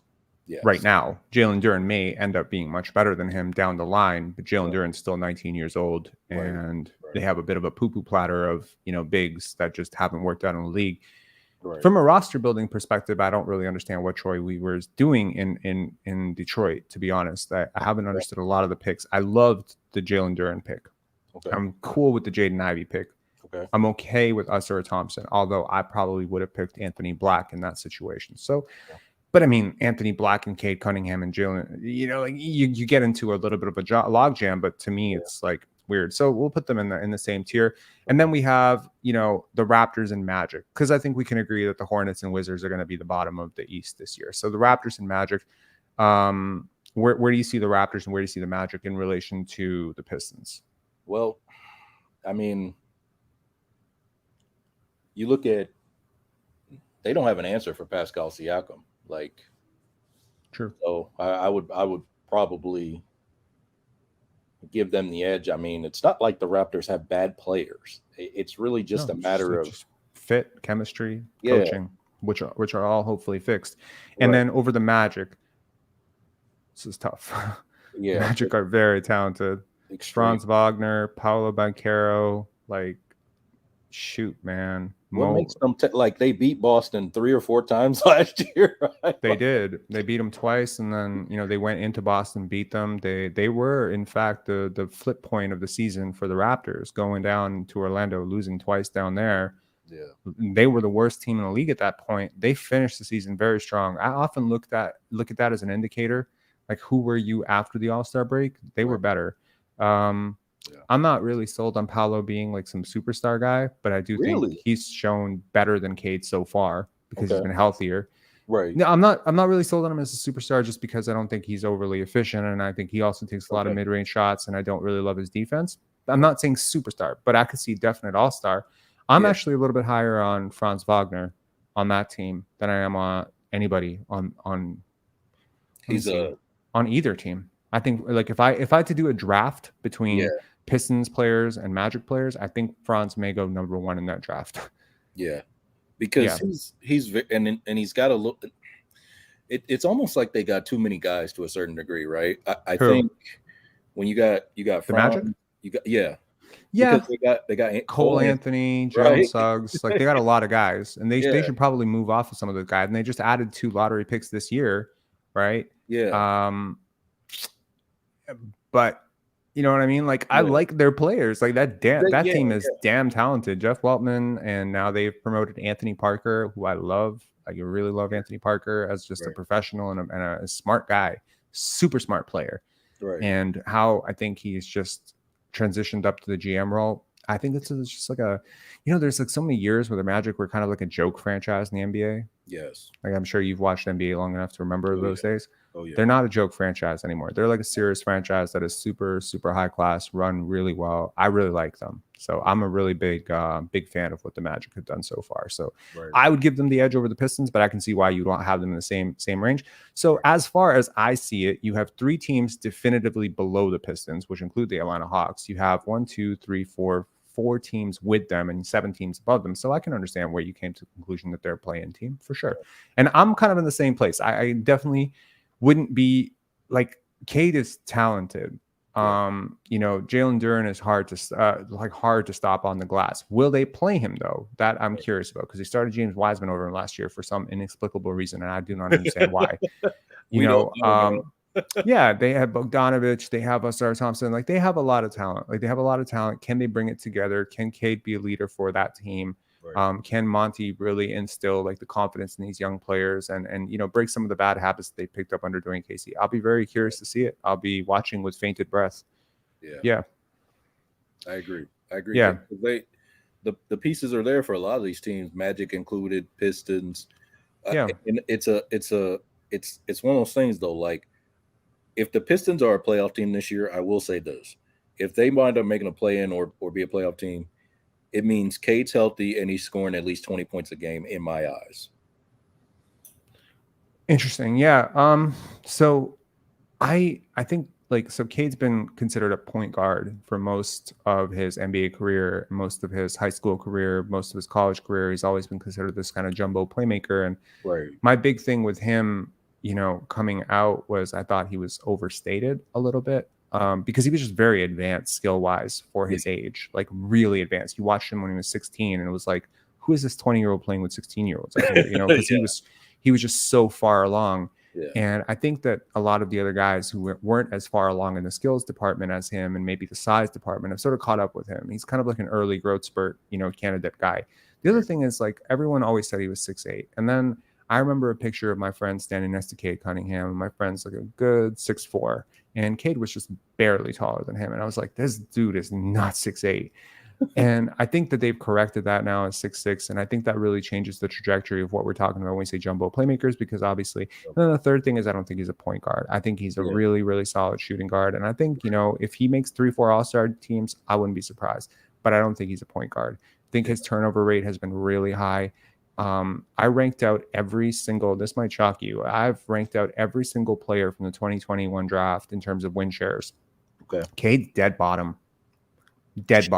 Of all the players who've played, he's dead. Like, he's dead last or second to dead last in terms of win shares. He has negative 0.7. That's hard to do.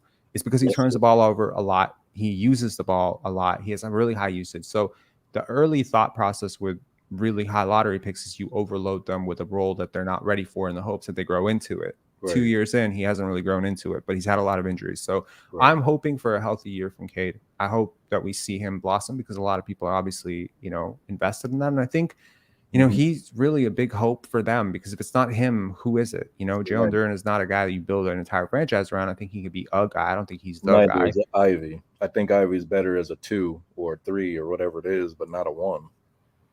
Yeah, so maybe you just have a team with 3 guys, and maybe by the end of it, by the end of the season, they decide that Ausar Thompson is actually their 1, and that might actually end up being the case, because maybe he is. I just think a point guard. I mean, I understand the theory of Cade as a point guard. He gets downhill. He's very creative off the bounce. He can pass, but something about just the vision, the turnovers, etc. Just seeing him do it for now 4 years now, I just haven't fully ever bought into it. But when you break into the half court, and I also would like to see his shot get better. He has not shot the ball really well so far. So him and Jalen Suggs, I think, is kind of like, and Jalen Green, like, they're all on year 3, and none of them have really popped off. Like, they put up big numbers. Like, Cade had a stretch last season where he was like 26, 28 every other game for a little bit, and then he got injured. But I just would like to see it over a longer period of stretch before I'm willing to put the Pistons in the same category as like teams like the Indiana Pacers or whatever. That I think just a little bit more proven, have a little bit more veteran leadership. And honestly, if I was the Pistons, I probably would have traded that 5th overall pick.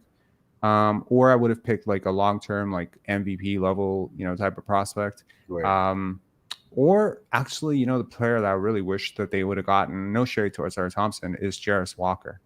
Really like him, like a lot. And I think Indiana got him, and I think that they're going to be much better off for it. I think it's very rare for a rookie to contribute to winning. I think Jarris Walker is going to contribute to winning. Yeah.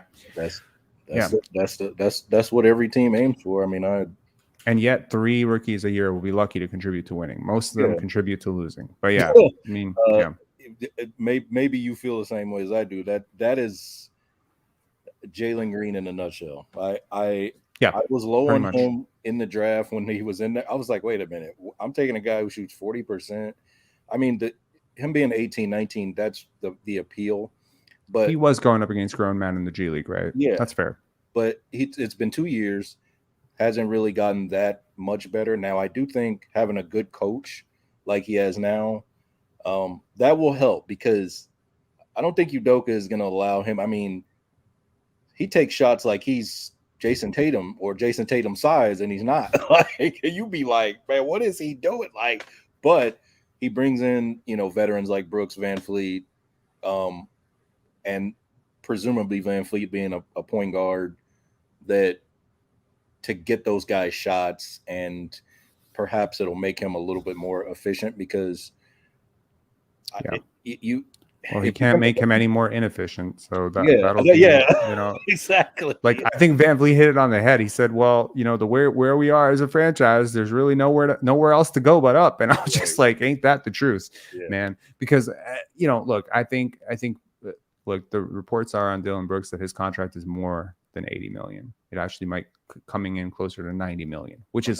to God. me just who are you betting against, bro? I don't Like Chris Vernon covered him. He said the Lakers guarded him like he had SARS, right? Like this dude, you have two very inefficient guys.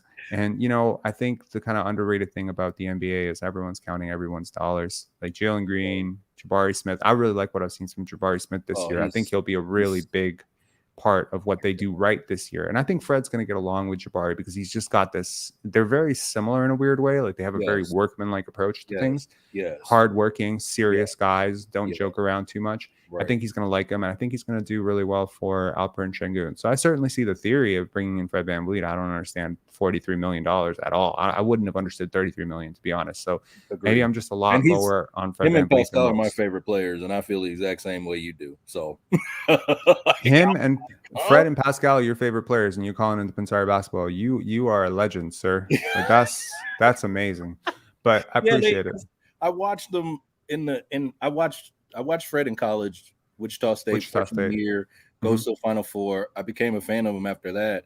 And then when he got undrafted and he bet on himself, and then I got to watch him and Pascal win the championship in the G League. Oh man, that was it. I mean, I was like, dude, they're gonna come up here and they're gonna do something special. Did I think it would happen in 2 years? No, but it did, and it's great because they both were big pieces of why we won in 2019. Like it wasn't like it was, they came off the bench and scored 10 points a game. No, it was, if not for Fred, they had some huge performances. Yeah, Fred hounding Steph Curry was a really big part of it. Yeah, because that dude is like the most well-conditioned athlete in the NBA, and for Fred to just stick with him and make his life hard was really big. And I think Pascal Siakam in Game 1 in the finals was really great too. I think their stories are two of the maybe top 50 stories of all time NBA history, like just from where they went to where they went, like that. I like arcs, arcs that like traverse or transcend what I thought was possible, because I'm a big believer in the book The Talent Code, and I like people doing things for the first time. I like when people break records. I like when people because it just shows everybody else, this is possible. So Fred changes the game for undrafted guards. Pascal changes the game for late first round picks who started the game late. I think there's a really big reason why both of these guys have some very ardent defenders, not only among Raptors space, but a lot of spaces. I personally am just finding it a lot easier to root for Fred VanVleet now that he's off this team, though. I'm not going to lie. Yeah. Anyways, Edmund, thanks a lot for calling in. I really appreciate it. Call back anytime, man. You were awesome. Thanks. All right. Good show. Cheers. Man. Cheers, man. All right. American boy number 2, Lane, what's going on, man? Yo, what's up? What's going on? How's Bryce Sensabaugh doing, dude? Oh, man, I actually, so when he left, we were all under the impression he was going to be a lottery pick, and allegedly he either didn't work out for teams or his workouts didn't go as expected. And I think Utah got a steal. I think he's going to be super solid for them. Like I said, like months ago when I called in, he conducted Ohio State's offense the second half of last season, and he made lemonade out of lemons. If Utah just sticks him in a corner and expects him to catch and shoot threes, he's going to be out of the league in 3 years. But if they put the ball in his hands and let him create, and he's super efficient doing that, he could be a point forward. I'm so serious. I think he could be a very, very efficient point forward. I know not a lot of people have him like that, but like diehard Ohio State fans who had to suffer through the first half of last season and then saw what he did the second half of last season, they know that. So yeah, I watched a lot of tape on him after we talked, and I walked away thinking offensively, I wish, like you could draft a player like this. Defensively, I just walked away thinking no. So that's where I was on him. I think at 26 or wherever the hell he went, he's a massive steal. Yeah. I think Utah got a really big steal. But if he had gone top 15, I would have questions about that for sure, given the level of prospects that were on the board. I think the defense will come with age. I think they're just building it around the fact that they have Walker Kessler back there, so they can have guys like Keyonte George and Bryce Sensabaugh, and maybe they just bat for like ultimate, because you're not getting where Utah was picking, apart from 9th, where you still have a chance at like a solid all-star guy. Most teams, if they're smart and they understand the numbers, are not batting at all-stars at 15 and 26, right? Or Yeah. 16 and 26. Most teams, if they're smart, are batting for like elite role players at that place. And I think Keyonte and Bryce Sensabaugh are NBA players, and I think they'll both be elite role players. Like at minimum, they'll be elite role players with like maybe a 1% to 2% chance of being all-stars. You seem to obviously think he has a much better chance of being maybe an all-star type of guy, but I don't. But yeah, I mean, it's very difficult to see an NBA team just handing someone the keys to an offense like that if they're not No, like super efficient as playmakers, right? I think he could be a great like bench piece. That's why like Mm. run an offense off the bench. I'm not saying like starting or anything. I'm not even saying I think he could be an all-star. I just think that he's better than where he was picked, right? Because like how many guys in each draft are an all-star? Maybe like 3 or 4, you know, 4 or 5. Yeah. You know? It's like four to six. Yeah. So I mean, I think he's top 15 in talent in this draft, but And he that's went not me saying 26th. yeah. That's fair. Yeah, and Yeah. So what have you made of Summer League so far? I think the Raptors are going to have another spot on the roster here by the end of July. I hate to say it. I really do. I think Wheezy's out of here. Yeah, I'm feeling that too. That sucks. It does. I like him, man. I like him so much. I'm rooting for him so hard. And I'm just like, bro, like you can't get separation. You cannot be going over 5 if you're a specialist. That being said, they've watched a lot of tape of him, right? Mm-hmm. So at this point, you're just looking for incremental increases and development from him. I really wanted to see a little bit more off the bounce for him, just when because you're a shooter. Everyone knows you're a shooter. You're not the greatest finisher. Everyone knows that about you, Yep. Like even in a 20-minute, if I had to prep a team that was playing against the Raptors 20 minutes, I literally, the scouting report on Gioi's camp, chase him off the line, let him do anything else he wants. Let him go to the line, let him go whatever. He's not the greatest free throw shooter. He hasn't been the greatest free throw shooter, which is one of the most puzzling things about him. He's not the greatest, finisher inside. He doesn't shoot very well inside the arc. He hasn't, at least so far. So it's just such a weird prospect, and you're just like, this doesn't make sense at all. But it's strange, and yeah, I think his, just in theory, if I told you there was a guy with this vert and this, athleticism and this wingspan and this shooting touch and this amount of pedigree, and these were his numbers in college, you would think that this guy would be an NBA player for sure. Yep. Right. It's such a weird thing with him, but I hope he has a better game 3 and game 4. It's not how you start, it's how you finish. For sure. I feel like he's one of those guys where, and I don't say this out of a place of like to like put him down, but he's one of those guys we're going to hear about in 5 years winning like the Egypt League MVP or something like that. You know what I mean? It's like he was in the NBA, he's fringe NBA guy, leaves, goes overseas, and like racks up all these accolades. Super nice guy. I mean, I love all Midwestern, all Big Ten guys. So, yeah, I don't know. I wish we could do the same with Ron Harper, too. I think it'd be too big of a cap hit. I'd honestly love to see Moses Brown take his place. I'm not a fan. I'm just not a fan. On a 2-way? No. Not even. I wouldn't. I've seen this player before 1,000 times, man. I don't see any upside at all of having a player like this on your roster. Being the 16th man on a roster, still not. Like, I mean, for me, it's like you have Jakob Poeltl, right? So if Yak is not an overly touchwood injury-prone player, so you're gonna have that, right? Ideally, I want shooting from the center spot. Like, I don't care where or how the hell it comes. Now, if you consider Chris Boucher a center, Christian Koloko is definitely a center. Both Chris and Christian have shooting touch. Like, Christian Koloko will develop it. I've seen enough of it in practice and stuff with him. Precious Achiuwa could also play center. Scottie and OG can also play center. So to me, it's like, this is a useless spot. Like, he's never going to play for you.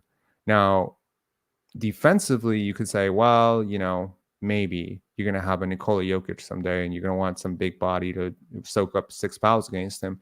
But it's like, I don't even think that that's even a thing in the modern NBA. I think he hurts so much of your spacing. Like, he occupies the same place on the court. And unlike Jakob Poeltl, he does not have the basketball IQ to make up for it with all the screening, off-ball movement, and passing. So to me, it's just, like, it's a non-starter. Like you have to have a very different type of roster to have a guy like this on your team. That's just my take. But I mean, I understand he's very productive. I agree with it. I think he'd be a good guy to kind of just throw down in the G League and see what happens. Because I think if we What's don't, the upside though? Is he's going to develop a shot? Like, have you seen him no, shoot free throws? Like well, he basically throws it at the rim like with one hand. It's like baseball. I think he gives you. I think he gives you great backup. I mean, true. I mean, you're right. You're right. I think it gives you a great like reassurance. Like you said, Pirtle doesn't get hurt, but you never know what could happen. Freak injury happens, and all of a sudden, Koloko or Precious is thrown into the starting lineup. And what if something happens to one of those guys, kind of thing? I mean, you can never have too much talent, especially if it's just on a two-way. Something It's not happens like to all those guys, your season is done. Like yeah. you're not fighting for anything. The margin of error for the Raptors is literally one guy misses half a season, your season's done. Like everything has to go right for the Raptors this season, which brings me to a question I think that's worth asking. How good can the Raptors be? How bad can the Raptors be? Like, what's your floor and ceiling on the Raptors this year? I'm just kind of curious. Ceiling 4 seed, floor 12 seed. Yeah, it is. That's big. And do you know why? Is there another team that or because you're not sure if Pascal's going to get traded? Well, no, it's all on Scottie Barnes. It's how good Scottie Barnes can be in year 3. So Scottie swings the goalpost from you for eight. Yep. Wow. He does. I have that much faith in the guy where I think we could be a 4 seed if he is what we think he can be. But if he has, I mean, I don't want to say he's plateaued because that's not the word I'm looking for. But if he has another year like he had last year, I see us being worse. Because you won't have a guy like Fred. Not saying Fred was great for the team, but you won't have a guy like Fred to facilitate the offense when Scottie's slower. I think he was better for the team than his most ardent haters realize. And I think he was worse for the team than his most ardent supporters realize. I think the truth is almost always somewhere in the middle. And in this case, it's definitively somewhere in the middle. Like what Fred did for this offense was he created off the bounce when sometimes every single player on his team lacked the ability to just do that. Like they lacked the ability to get a paint touch. Like they would just dribble in like one spot and then just get shut off, get doubled, have to throw the ball, and the whole thing has to reset. So it helped to have a guy who just had that kind of control of the offense. Now, it doesn't help that the guy can't finish in the paint. And so teams are very predictably not going to shift when he drives. And he's not overly dynamic passer. So generally speaking, you're not going to get like a massive advantage when he makes those passes. And, he had a poor shooting season for half the season. Yep. So you're not even like getting the benefit of some of the spacing that he offers. So the theory of Fred VanVleet is much greater than the reality of Fred VanVleet last year. That being said, there isn't really that type of player on your roster this year at all. I did see, however, Jeff Doughton nailing 11 threes, so I'm like very excited about him. But I mean, it was practice and whatever. But I think Jeff Doughton is a guy who can take a bit of a step up. I think he's just hitting his prime right now, and I think he's a lot better than people realize. And he's a very low usage player last year. But I tend to agree with you. I think Scottie, OG has more playmaking chops than people give him credit for because his handle is so awkward, and sometimes his game just looks so awkward. People don't realize that the effectiveness of his pass is a lot like Gradey Dick. He just makes the right play a lot. And, I think Siakam, if he's on the team, can add a tremendous benefit if he can adapt his game out to be more of a 3-point shooter. I think they can do it by committee. I don't think they're going to make up for Fred completely, but I also think there's automatically something very good that's going to happen for your team the minute you take someone like Fred VanVleet out of your lineup, which is going to be bigger than all the other teams, which is going to give you massive, spam the offensive glass advantages, right? Mismatch. Like almost every single team, unless you're playing the Orlando Magic, is going to have a guard who's smaller than Scottie Barnes, right? Yeah.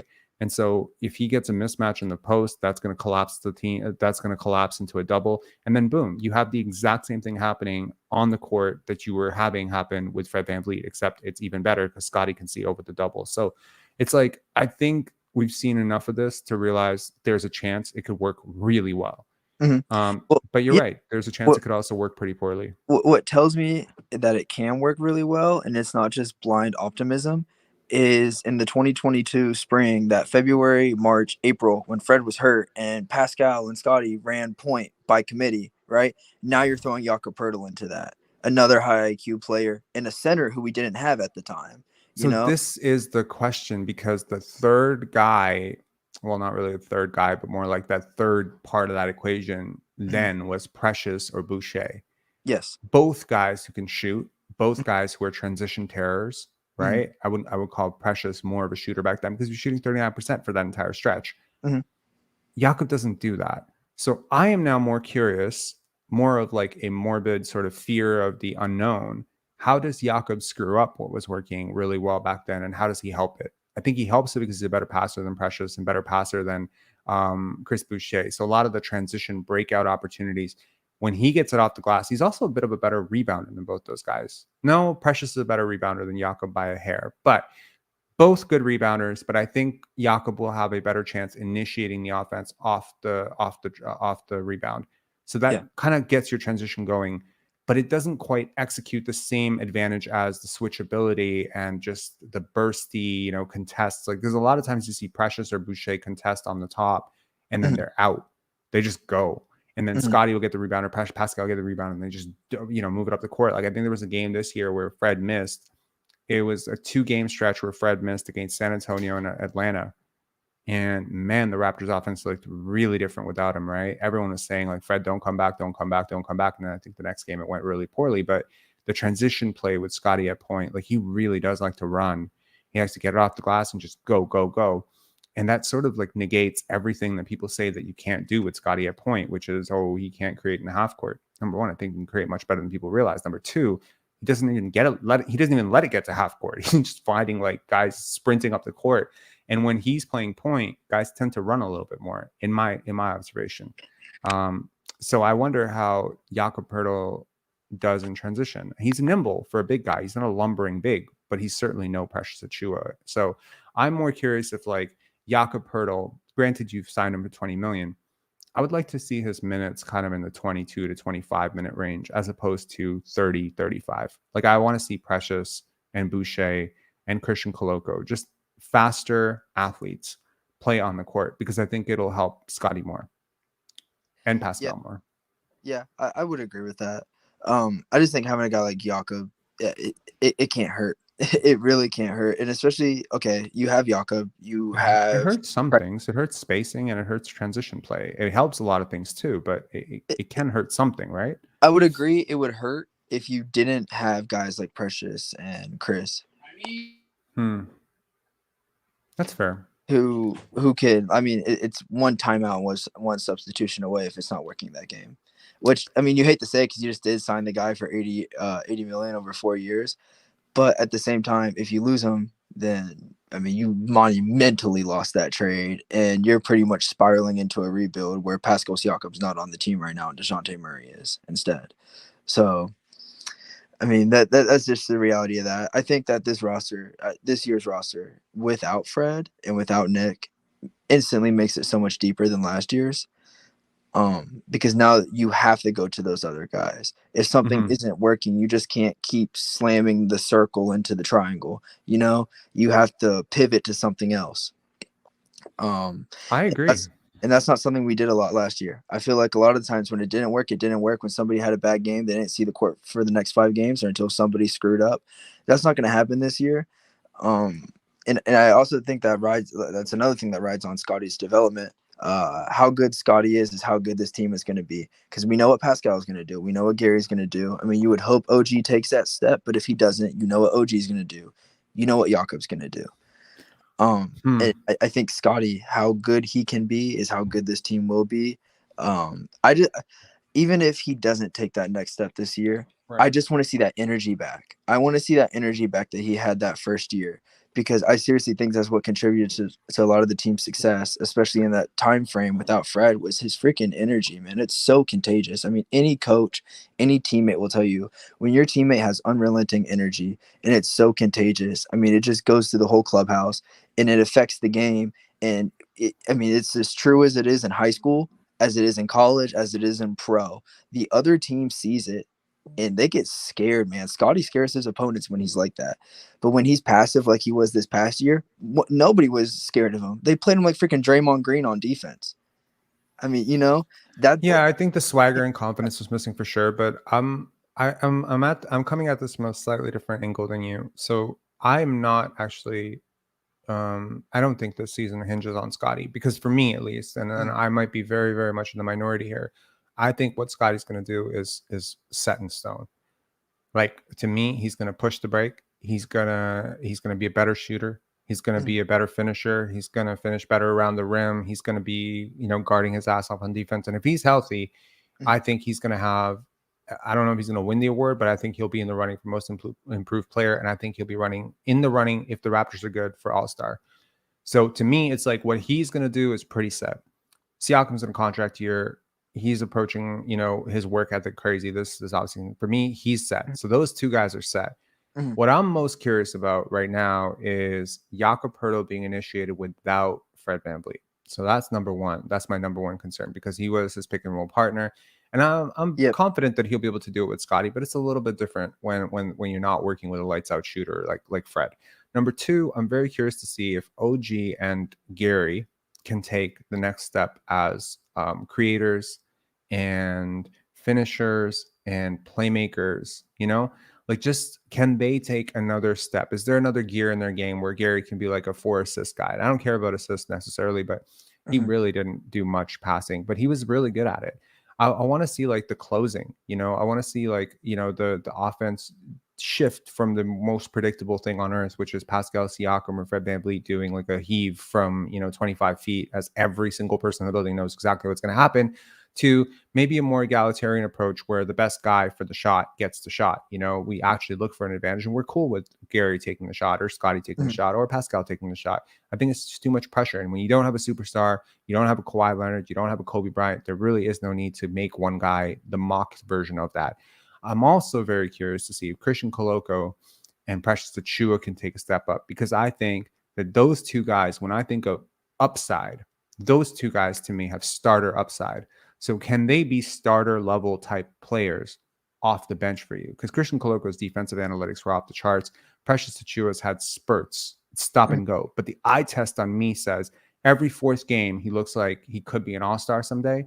And every third game, he looks like he should be playing in, like Mexico. So it's or Egypt or something like it's bad. So it's like you can't fluctuate this much.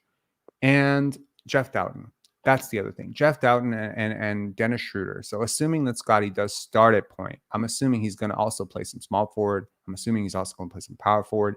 So whenever the first guy comes off and Scottie starts moving off the ball or whatever, and he does that more Nikola Jokic, initiate through the, post type of thing. Because I'm pretty sure the first guy to come out on almost every run is going to be either Gary or Jakob, right? Because Scottie and OG and Pascal are who you're building this thing around for the near term. So one of those guys goes out, assuming it's Jakob, probably Dennis Schroeder is going to come in and Scottie's going to shift down to the 4-5, right? So now you're playing small. You go right from playing big to playing really small. And in that situation, I'm very curious if either Dennis Schroeder or Jeff Doughton can give you, or Malachi Flynn. Let's not sell out Malachi Flynn completely. One of those three guys has to step up and do for you what you didn't apparently have last year, which was a backup point guard. If you have solved all those problems, I think you solve the what will we do without Fred problem kind of by committee, So yeah, and overall shooting has to be up. I think it'll help a lot if Gradey Dick is ready. A lot of rookies don't contribute to winning, but low usage role playing rookies sometimes can. Herb Jones, Christian Brown. Like, I'm not saying he's a defender like Herb Jones. He's not old like, Herb Jones. But if he's a low usage 20-minute per game guy off the bench and he just provides spacing, smart playmaking, and competent, rebounding and defense for you, could he be one of those rare rookies that actually contributes to winning? He's certainly smart enough to do it. So those are to me, those are the pieces. To me, I'm not worried about Scottie or Siakam at all. It's everybody else. Like, to me, that's concerning. Yeah. I would agree with that. I think it's going to be, I know you talked about like addressing like the missing Fred issue, and this isn't talking about, of course there's criticisms on his play on the court, Sure. But I think Fred leaving with that contract addressed the Fred issue, because look at all we've been able to do without having to pay him that. You bring in McDaniels. You have now money to re-sign Gary long term. You were able to give Jakob what he wanted, so you didn't go back to San Antonio and make the front office look like a bunch of asshats. Schroeder, you gotta get Schroeder, who granted is not Fred at all, but okay. Interesting thought experiment. Would you trade Jakob Poeltl, Dennis Schroeder, and Jalen McDaniels for Fred VanVleet right now if the Houston Rockets called you up and said we've made the worst mistake of our lives? Would you take that trade? Hell no. You wouldn't, right? Nope. Me neither. I don't know. So that's great. Okay. I mean, and I'm not a Fred hater. I am not a Fred hater at all. You're definitely not. I can confirm that. Yeah. Yeah, have his no, they jersey they and they everything. massively overpaid. They massively overpaid for him, and good for him. Good for him. Take care of your family. No, for sure. Take And take that's what care it's of all take about. care of your kids. And hopefully help those young kids in Houston get a lot better. And it was such a burden off my back. I tell you, like, I hate what this has to be. I hate what it had to be because I really felt like I was responding to something that was happening in the media space, right? And I feel like there's a part of me that just was like, let it go, let it go, let it go, but I can't. And this channel became known as the place that hates Fred. And I don't want it to be. I really didn't care enough about it. But to me, it was like, I want to move on. I want to do other things. I want to be doing the analytics stuff. I want to be talking about other players. I want to do my Jeff Doughton profile. But it's just, it always came back to Fred. And it's like the more he made the season about himself, the more I made this channel about him, And I just hate that it felt that way. Maybe I'm wrong. Maybe there's going to be part of me that's going to have to look back at last year and be like, maybe you can't be so reactive where one guy's starting to hijack the season and you hijack your fucking channel. Maybe that's just the wrong approach. But I don't know. Maybe there was like a savior complex. I got to save my team from this guy who's just hijacking the season. I don't know. But I do love this team a lot more now. I find it a lot easier to root for him and the Raptors. So Yeah. I'm just very happy. And he had this pivot podcast where he said, it's time to move on for both sides. I was like, amen, brother. Like, amen to that. It certainly was, right? It was not a great fit. Scottie plays your natural position. You play his natural position. Maybe the vibes are not the greatest between you guys. Time to move on. I hope the media will take Fred's, direct marching orders there because they seem to be beating their drums still pretty hard. And maybe I need to take, his marching orders too of let's just move on, So Yeah. I'm glad this has been like the least Fred focused live in the last 3 weeks. So No, it's for pretty sure. good. I'd hate to see the same thing happen with Pascal, because I think if the same thing happens with Pascal here in 5 years, the same thing's going to happen with Scottie. And the only reason why I say that, and I say this as an outsider looking in, Toronto media is so toxic. You look at the Maple Leafs, and I know you're not a big hockey guy, but you look at what I've heard. you look at what they've done to the Maple Leafs and now what they're starting to do with the Raptors. It doesn't matter how good a player is, how good a player was at the time. I mean, imagine we go back to 2019 and I'm telling you in 2019 what people are saying about Fred now. And you're like, what the hell? This dude just won us a championship. He was so clutch in game 6. He got us past the Bucks. He was the spark plug that dug us out of a 2-0 hole in that series. I think I would have had an issue with you saying that stuff to me back then because I was still pretty pissed about the Philly series. But I hear you. I see your point. You know And what look, I mean, this is look, we used to call it puckhead media. Like when we were coming up, basketball was very unpopular here. Like, I mean, when I moved to Canada, like basketball was super like fringy. Like maybe one kid out of 6 kids was more interested in the Raptors than they were in the Leafs. And to me, I was just like, bro, Vince Carter, like, what are you talking about Ty Domi for?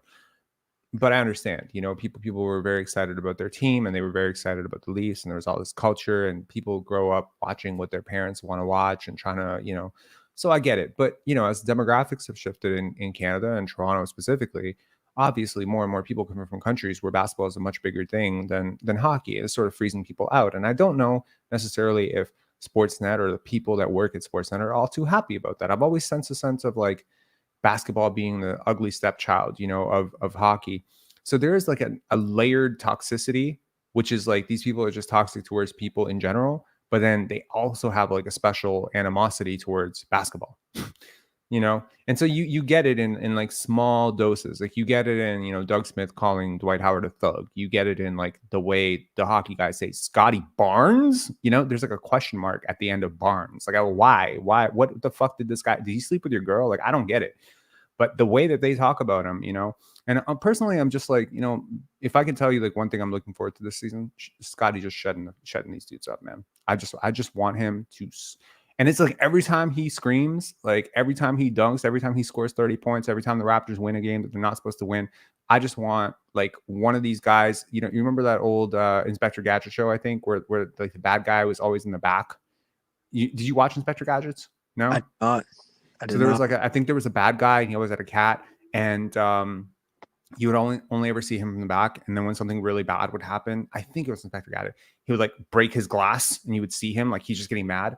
I want to imagine every, media member in Toronto who's trashed him for 2 years, who trashed the pick when it was made, trashed him in his rookie year when he came out, trashed him in December when he struggled. Oh, look, we were right about him. I want every national guy who tried to say he was Draymond, 0-level scorer. I want them all to eat crow. Personally, I'm super invested in this. Like, I want this to happen more than I want Pensar basketball to be successful.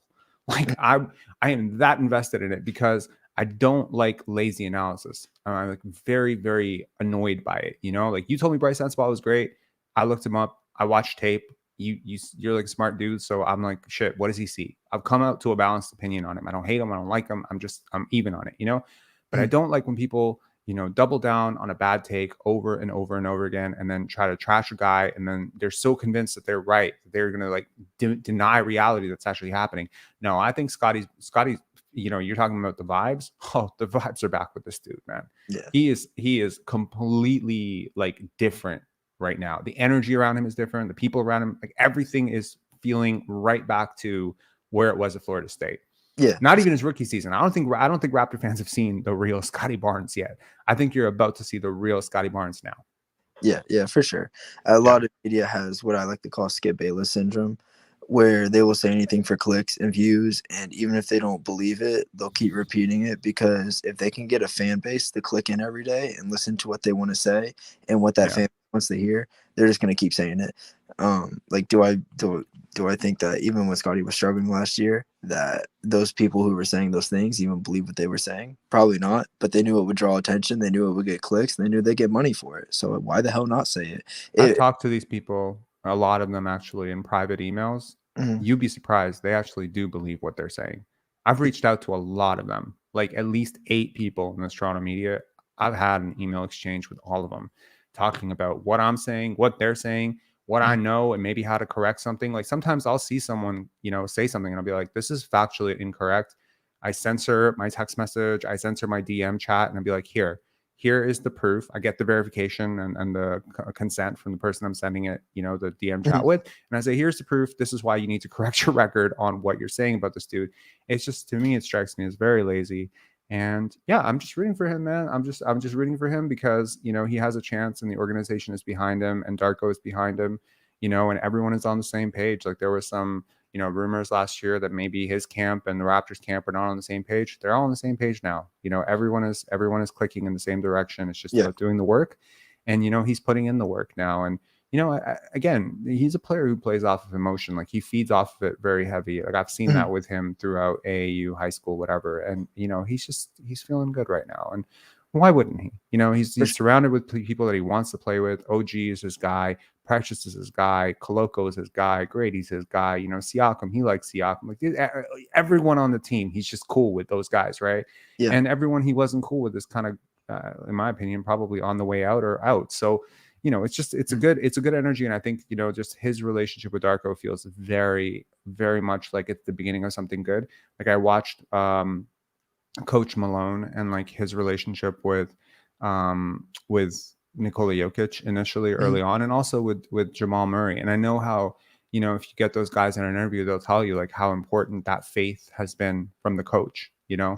And you know, you coach baseball, right? So you know that, right? Like, it really does change your feelings and process as a player when you have a coach who not only just generally believes in you, but specifically believes in like the type of player you can be is the type of player they think you should be, you know. And for Darko to kind of have that trust of like, we're going to run things through him. Well, Scottie's wanted to run things through him. If you look at every single team he's, you know, ever been on in EYBL prior to Montverde, he wanted to run things through him, right? So he's just wanted to be more of a decision maker in the offense, and I think he's finally going to have that chance. And with that chance, he will be, you know, given the opportunity to sink or swim. I brought it up in the last live. You got to know what you have in him. You know, it's one thing for me to say he's going to be great. You can say he could be great, but it's another thing you have to see it, because he's going to come up for an extension really soon. And you do not want to be giving him a super max or max or whatever if you haven't even seen him initiate an offense for half a season. That would be irresponsible, quite frankly. So, yeah. I think his floor as a player is a third option on a championship team.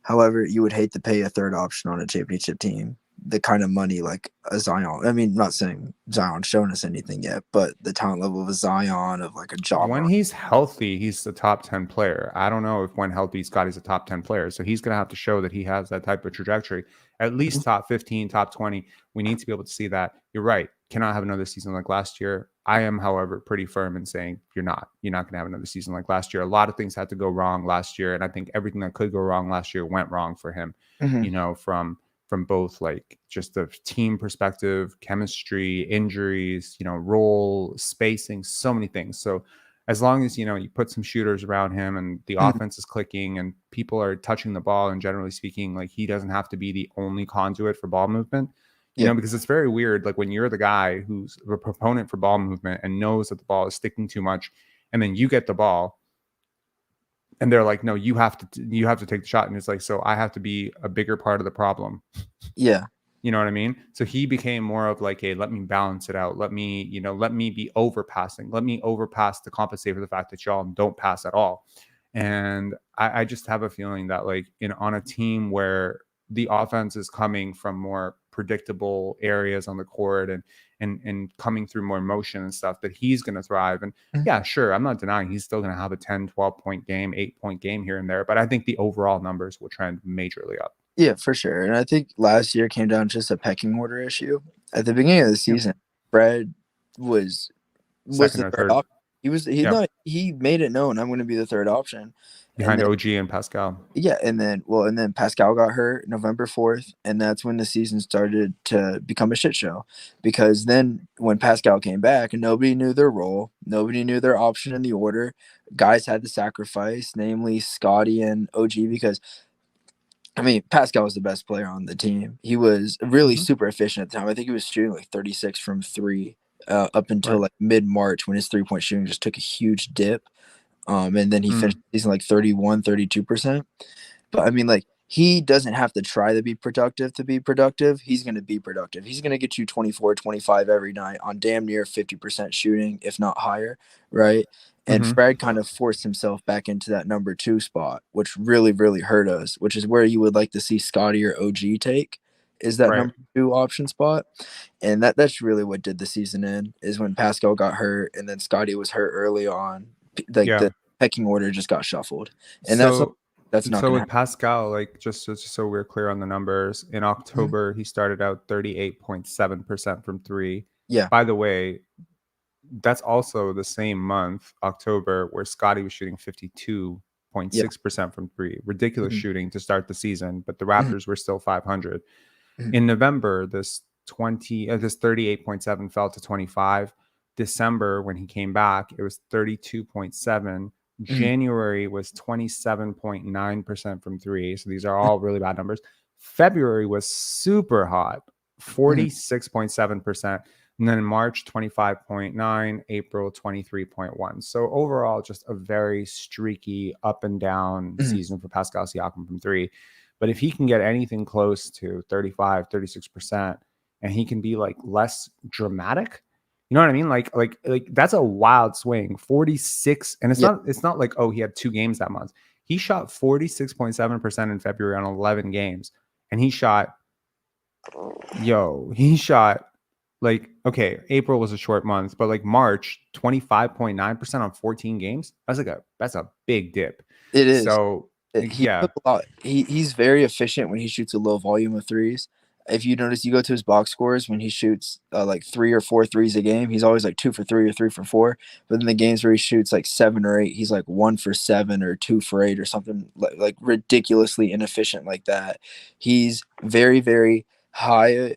He's very efficient, low volume, very inefficient, high volume from 3. And he's always been that way. Like if you go through and you run the numbers, and I think Scottie's more or less the same way.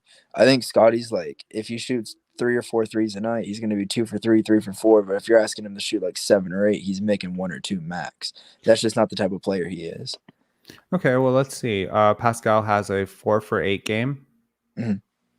He has a 2 for 9 game, a 3 for 8 game. I'm just trying to sort like when he took like a large volume. 5 for 7. So I'm using 7 as a cutoff. He had 4 for 7 from 3, 2 for 7 from three. So to me, it's a pretty big mixed bag. In terms of when he was like low volume, 1 for 3, 0 for 2, 1 for 3, 0 for 2, 1 for 2, 1 for 2. Yeah, I mean, it's very easy to go 50% when you only take 2. But he also Right. had an 0 for 4, 1 for 1, 1 for 2, 2 for 6, 0 for 4, 1 for 1. I don't think there's a strong correlation, to be honest. I personally, I know someone in the chat is saying here that they would like to see Pascal take fewer threes. I would like to see him make more threes. I think his game would go to another level. I don't For even care if he shoots 33%. He just needs to be a threat to take them. Like, because the problem is the paint is just so congested. And if he can just become more of a stretch big, I think his numbers get better. His shot quality gets better. Mhm. The spacing gets better. Yep. I mean, shit, like there have been stretches of the season where OG shot 33% from three as well, Yeah. And it also gives you that pick and roll partner with Jakob again, because with Scottie on the pick and roll with Jakob, I mean, occasionally he might pull up, but most of the time it's going to be a pass to a cut, or I mean, just reset, right? With Pascal, he will now be able to, if you go under the screen and if he becomes a better 3-point shooter, you now have to go over top to stop him from shooting instead of just going underneath, to where that's my worry with Scottie and Yaka pick and rolls, is that they'll just be able to go underneath the screen and negate everything that he's doing. And I'm not saying Scottie can't improve from three, because he really can. I mean, it's one of the easiest things to improve in the NBA. I mean, you look at Brook Lopez and his revolution of 3-point shooting. He was Right? already a really good shooter, though. He just extended his range. From the I think line, shooting in general is hard. I think stretching your range out isn't hard. So, like with Pascal at New Mexico State, one of the things that I spoke to a scout about Pascal, like right in the draft cycle, he said when we isolated his shot attempts from about 20 to 18 feet, he was really reasonable. And so the concept of then stretching that out like 3 feet back is actually pretty reasonable. But there's some guys who just, they don't shoot outside of 6 feet. And then those guys, trying to get those guys to shoot threes, I think is a little bit more tricky. No, for sure. I agree with that. I just think it's one of the easier things to develop. Like Scottie and Pascal both have the raw skills, right, to not even need something like that and still be able to efficiently put the ball in the basket. Pascal Right. with his moves around the rim, Scottie with his force around the rim, right? I don't know. They're not guys like Gary or OG who maybe need that shooting to really elevate their game. They could not take a three next year. Is it going to hurt the team? Yes, but it won't hurt their individual statistics. Right. Yeah. I've pulled OG Anunoby's 3-point shooting. Sorry, just the overall stats and splits. Yeah. It's very interesting. His numbers in wins, OG shoots 52%. In losses, he shoots 42%. Mm-hmm. In wins, he shoots 42% from the line. In losses, he shoots 35%. He also takes more shots in wins than losses. He plays fewer minutes in wins than losses. So that's a really good thing. He shoots higher percentage from the line. He has more assists, more rebounds, more blocks, as many steals, more fouls, fewer turnovers, more points. In terms of like, it's 33 and 34 games. So there's like 67 game sample size. I think it's a pretty clear indication that OG being a slightly bigger part of the offense doesn't hurt you at all. No, not at all. And his 3-point shooting across the season was pretty steady. He went like, I mean, I showed you the wild fluctuations in Pascal's shooting. Scottie's was no different. Like it was massive fluctuations of, okay, 39%, 38%, 52%, 12, 20%. Yeah. Like it was crazy. Yeah. Same thing with him. But with OG, it was way more steady. It was 37, 34, 37, 38. He had 4 games in February where he shot 25%. Then it was 46.7 in March across 14 games, blitz hot. April 37, and that was 4 games. So, I mean, like he was way more steady and consistent. And I think he just, maybe one of the most underrated parts of the season is he finally has a clear pathway. Like most of us are debating Pascal, Scottie. But I think OG is getting lost in the shuffle, that this is finally him moving up to third option, which is quite frankly a role that he was thriving in last year. And, when I listen to some of the people in this Raptors media, and I'm not even going to give this person the dignity of bringing up their name over and over because I feel like I'm giving them more clout. This guy saying OG struggled and that's why Fred took over the offense is horseshit to me. OG was on par or on track, according to at least Jason Tatum and according to a lot of really smart analysts, that he was like in the running for All-Star. Yeah. And then Pascal came back and it was over. So to me, it's like, well, if he was struggling so hard, how the fuck were we? How the hell were we 500? I think OG and Pascal work. Sorry, OG and Scottie work really well together. And if Pascal can fit into that, then it's really difficult for me to think of another team with three guys like this. Yeah, and I think what hurts is I don't even want to say the casual fan, but like a lot of fans will equate to OG getting the ball more to him being put in Scottie and Pascal's role, which is not the same thing. OG getting the ball more is not that, right? Because Pascal and Scottie have the ability to create out of ISO. OG doesn't, but OG getting more touches does not mean Pascal does. I don't think Scottie necessarily creates really well out of ISO, but the theory is that he will be able to. I think will. Gary can create out of ISO though. Especially around the rim. Scottie can create out of ISO really well around the rim. I think around the rim, yes. Closer to the basket, those long strides and big arms do tend to, but like 25 feet, 28 feet from the basket, unless they're hugging up on him like Ben Simmons did, it is difficult for me to. He needs picks. Like the other thing that people just don't realize is like the quality of touches is going to go up because a lot of the high quality offensive possessions for the Raptors last year were generated for Fred, right? And he just didn't cash in on a lot of them because he's not a very efficient player just in general. But when you start running screens for Scottie and you give him the same gap that you were giving Fred, like he'd get right to the basket and he finished that, right? So people don't see that. People are like, oh, well, you know, Scottie drove 6 times, Fred drove 13 times. Therefore, Fred is twice as good at driving as Scottie. And it's just like, he's not at all. Like, but that's just like, how can you replace the dribbles? Like, it's just like, shit, man. This is sometimes where like, I feel bad for everyone who just watches basketball on a paper, you know? Like, because you have to watch basketball on the court sometimes. And when you don't watch it on the court and you just start to look at the numbers and you say, this guy drove this many times, this guy's percentage was this on post-ups. And it's just like this is where numbers are not telling you the complete story here, right? So yeah, the does a lot more than people think it does. I mean, especially people, it's important. This is going to sound so wrong, but especially people who know what they're looking at and know what they're looking for, the eye test says a lot more than the numbers do. 100%. Like, I mean, the instance with like someone like Keyonte George, who like a lot of people are very high on, like if you watched his game and you didn't watch his game and you just looked at the numbers, you just watched the highlights, is a very different story because when you watch the game, you see a lot of the gaps.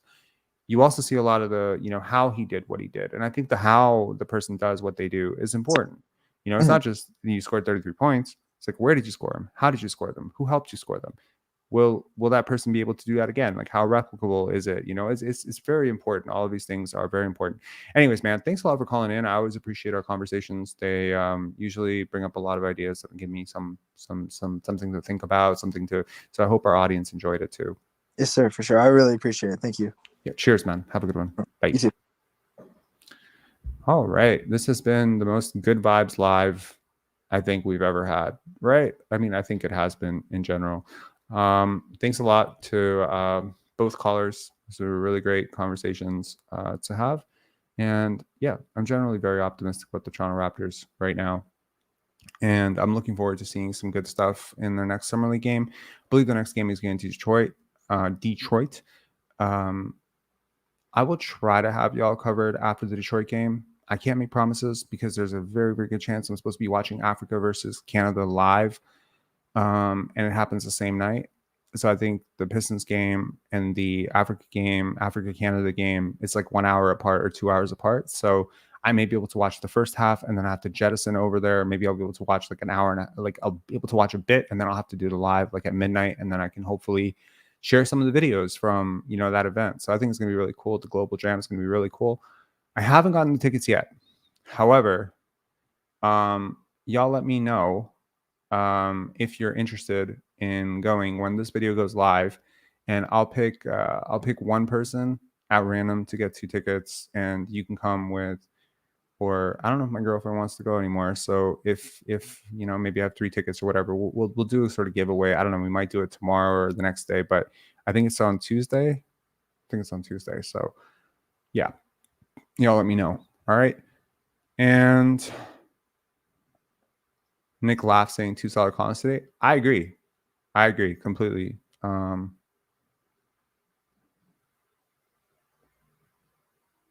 AG saying, sorry, I'm trying to get to these comments. Were there any super chats or something?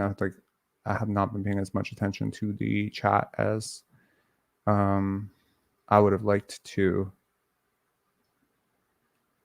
Our some very awesome people have reached out to me about that neuroscience video, and I'm really, really proud of it, man. I'm really happy. It hasn't like it's kind of a niche video. I understand a lot of people are going to read neuroscience basketball, see a girl there, and be like, whatever. But I think it's been really, really good. The responses that we've gotten from people who've actually watched the video, taken the time to really watch it, take notes. Someone messaged me today and said that they're a soccer player. They watched it and it's immediately paying off dividends. So if you're a sports person, or if you are somebody who generally dabbles in sports coaching, whether you're coaching in the youth league, I think there's something very valuable to get from that video. And I'm really, really happy we put it together. And to end this live, I'm going to ask y'all to, let me see, is this it? Hang on. Yeah, it is. I'm going to ask you to definitely, nope, that is not it. Hang on. I'm going to ask you to to watch that video if you would like, and I'll hit like surprise. Nope, that's not it either. What the hell? What's going on? I'm trying to find this and I'm having trouble. Is this it? Yeah, this is it. My bad. Here you go. There's a teaser for it. Definitely click subscribe, like. Sorry for all the rambling at towards the end. He goes up and does this. Or Chris Webber before he does this. How do some athletes bounce back from failures while others can't? How does boxing, MMA, and playing different sports help guys like LeBron, Pascal Siakam, and Allen Iverson?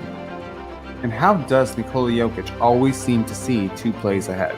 Something is happening in the minds of these athletes, and I wanted to find out what it was.